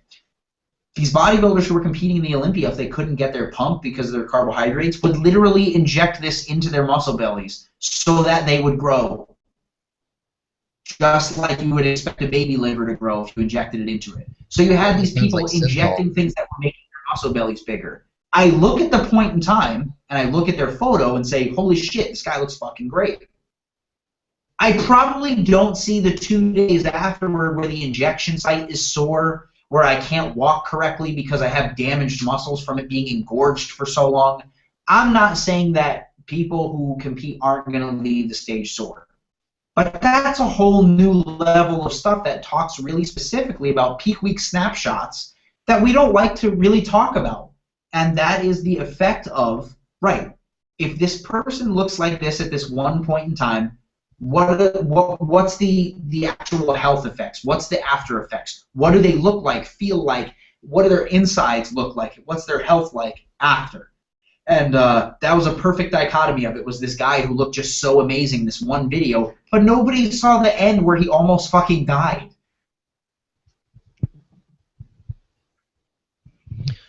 Everything you see and everything that you hear and everything you read, take it with a grain of salt. do more research on stuff like that. I think that's one thing that is a good policy when it comes to trying to figure out what to do. And again, making sure that you find the proper sources of information and making sure you're as educated on stuff as possible. I did remember what I was going to talk about. You talked about the timing of peak week and how somebody should try to figure out when they need to, when their body is ready, or how to head into peak week. One of the common policies that I've experienced and been around is to make sure that you're ready at least 2 weeks out. And you talked about the difference between a taper your carbs super low and then at the end carb up and try to replace the glycogen and fill back out. But the bottom line is, if you're not ready 2 weeks out, then you're not ready. And if you're walking around and you have, as you said, if your stomach's jiggling around or something like that, agreed. No, it is not water. That is fat that you need to lose to be in your peak stage, to provide the peak stage presence. So ensuring that you're where you need to be 2 weeks out, and then people are like, well, if I'm stage ready 2 weeks out, then what do I need to do over the 2 weeks, and am I peaking too early? And really, no, you don't want to be doing anything drastic with your body in that time heading into the show. If you're ready 2 weeks out, then maybe you can taper down earlier on and then provide yourself a little bit more carb up and glycogen earlier on, again, and see what your body tells you. You would make micro adjustments as you head into your show, but bottom line is, you know what you're going to be looking like on show day well in advance. So there is no magic that's going to happen in the last 24, 36 hours before a show that's going to be like, oh, well, I timed everything down to the minute, and I am now stage ready at 9:06 a.m. for prejudging. So making sure that you are giving yourself enough prep time. If you say you're going to do a 12 or 14 week prep, 16 week prep, however long, really you're doing an 18 week prep, because you're doing your proper amount of time up until 2 weeks before the show to make sure that you're where you need to be and you're not freaking out and messing up your peak week because you're trying to do 6 different things all at the same time. You're going to have a really, really bad time. And the bottom line is you've put yourself through this much time of trying to get yourself to this point. It would really suck to mess it up in the last week, and then you're not going to provide yourself with a quality experience. So, again, getting back to the mental side of things and how that affects people, be it their decision to continue competing or and they quit altogether, or they could decide, well, you know what, I didn't give it my best shot with this 18-week prep. I'm going to do it again.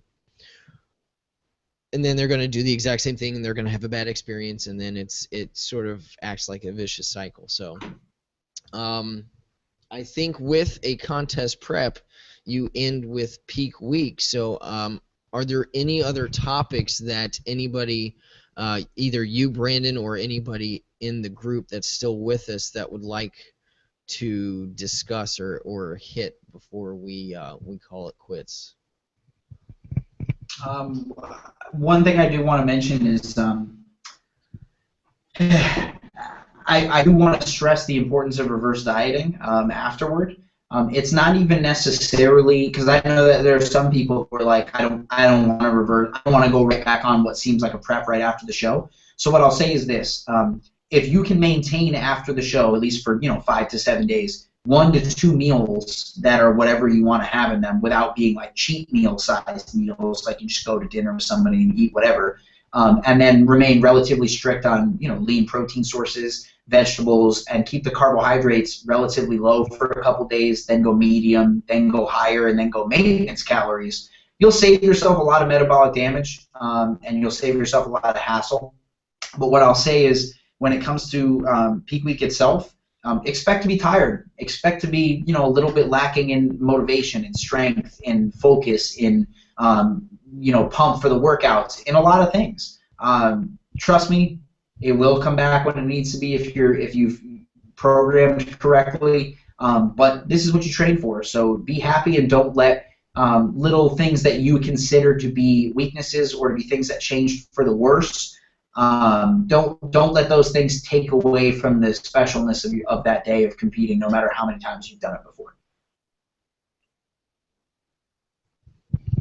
Great points. I especially couldn't agree more when it comes to reverse dieting.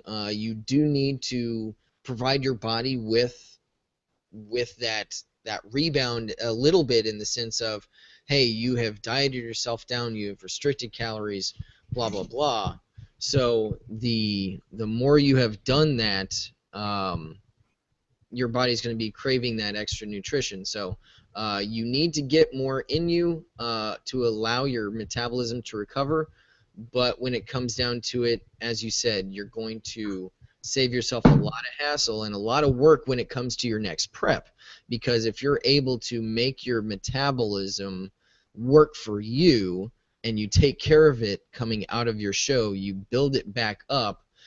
If you don't build it back up, then you're going to take in all these calories all at once, and your body's not going to be able to handle them, because when you restrict your calories, then you're going to bring down your metabolism. You cannot your metabolism is a calorically dependent physiological process. So to burn more calories, you have to take in more calories, but you can't take in all of your new calories all at once. So you build yourself back up, you hit your plateaus, and then you make an adjustment, and then you hit your plateaus and you make your adjustment. Same as when you're dieting down too. So allow the food to do some of the work for you.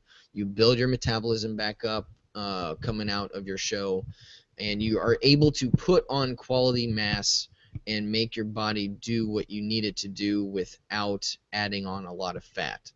So that means that you will be closer to stage ready. You will not have to prep as long, ideally, perfect world here.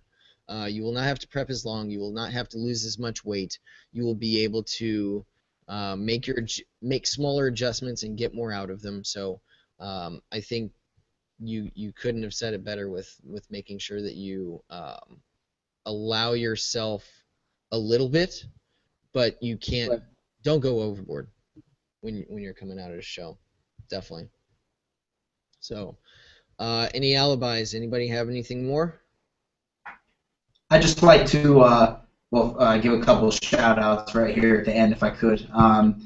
Obviously, if you guys are looking for anything contest prep related, or you are looking for transformations, anything like that, go ahead and hit us up. Battleground Fitness is the name. bgfitonline.com is the URL. You can follow us on Instagram. The team Instagram is at Battleground Fitness Elite. And then my personal Instagram is at BGF_Lirio. I also want to give a shout out to our supplement sponsor coming up here. They're the ones I mentioned earlier in the podcast about their proteins and their new build your own brand coming out for pre-workouts and post-workouts and stuff.